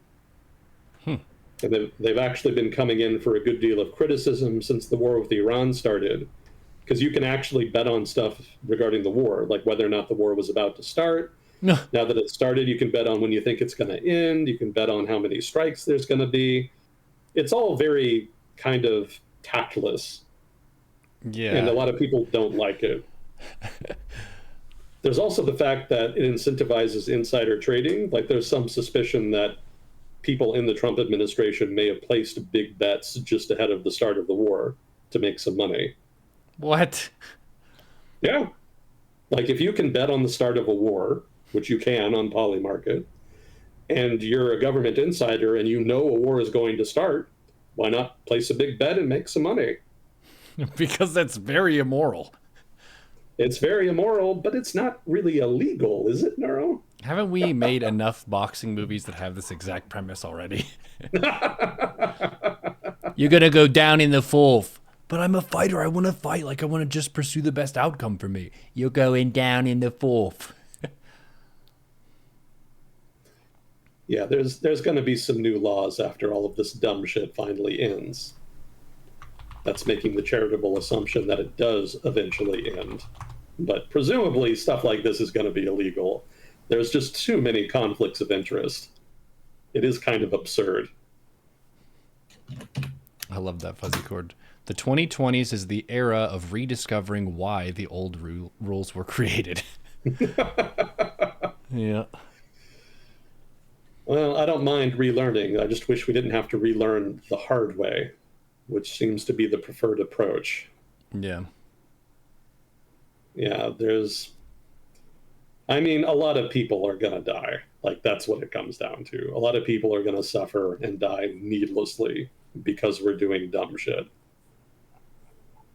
I feel like that should bother more people, but say la vie. It is what it is. Yeah. Well, this is like an interesting event to happen after the Venezuela thing, because I think the Venezuela thing, while flashy and ridiculous, is at least a very limited intervention where they're not like bombing Venezuela. They just like grabbed a bad guy and got out. Whereas with this, you're bombing enough stuff that the collateral damage is going to be way more than just grabbing the Ayatollah. So it requires a little bit of reflection, I think, on our part of what is the extent of our intervention in various countries and what is the threshold for doing a sort of preemptive strike like this. Because ultimately, the voters are going to be able to choose who we vote into office. So if we're voting in people who are supporting this, then you're kind of taking the more hawkish stance with them. But if you want to take a more dovish stance, that's fine. But it still does raise the question of what do you do about certain actors that are, say, funding terrorist groups and things of that nature, sanctions or what.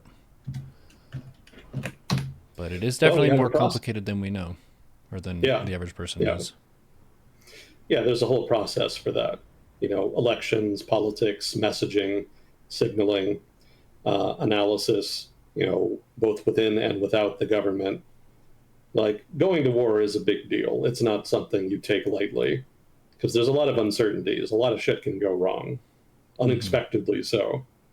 And if you are going to roll the dice, you need to go into it with as much public support and as much planning as you can muster. Mm-hmm. You know, YOLOing into the Middle East of all fucking places is like not grand strategy. This is the opposite of strategy. Yeah. What was the old meme? What was the old meme? What you have created is the opposite of art. Ah. Well, this is similar. What Trump has created is the opposite of strategy. Mm-hmm. I've actually got an article queued up here that I have not read yet, but I'm looking forward to it because it seems like a decent critique. It's called Orphaned Tactics by B.A. Friedman. It's on Substack for anybody who wants to take a look at it. And from the opening paragraphs, he's kind of digging into how tactics is trumping strategy here. No pun intended. Mm-hmm. Actually, I can just send you that link. Yeah, and that would be the tactics of striking key locations and key individuals. All of that works, but the strategy is figuring out what your goals are and what your win conditions are. Because you can just blast stuff, but if you blast stuff, then people are going to be pissed off and hate you and going to play back at you. I saw some people already kind of worried that this could result in another wave of terrorist attacks on U.S. soil. So some people were concerned about, say, going to the World Cup after this. Is if you pissed off the wrong people and they're willing to go fuck your shit up, then they won't distinguish between military and civilian targets. They will go for the civilian targets more so, just because that is like more of a unsettling way to get back at the U.S. They have to play asymmetrically if they don't have the same kind of resources. So yeah, there's definitely that concern. And then the whole evolution into flights requiring way more security measures. I don't know how many people grew up in the era where you could just like walk from the outside of the airport to the gate. There weren't as many different barriers, different checks going from one place to another. You could just kind of wave at someone and they walk off the plane to you. You didn't have to go through security. But after that freedom was abused, then it inconveniences a whole lot of people over time. So it was a very slow punishment of the U.S. for whatever they hated us for. We now have to take our shoes off when we go on the plane. Kristi Noem reversed that. They actually relaxed that rule recently. The shoe rule. Yeah. I don't know how far and wide they've implemented it yet, though. I don't fly on the regular, so I have no idea. But I have read that they did that. Yeah, from what I recall, I haven't had to take them off on a lot of recent flights.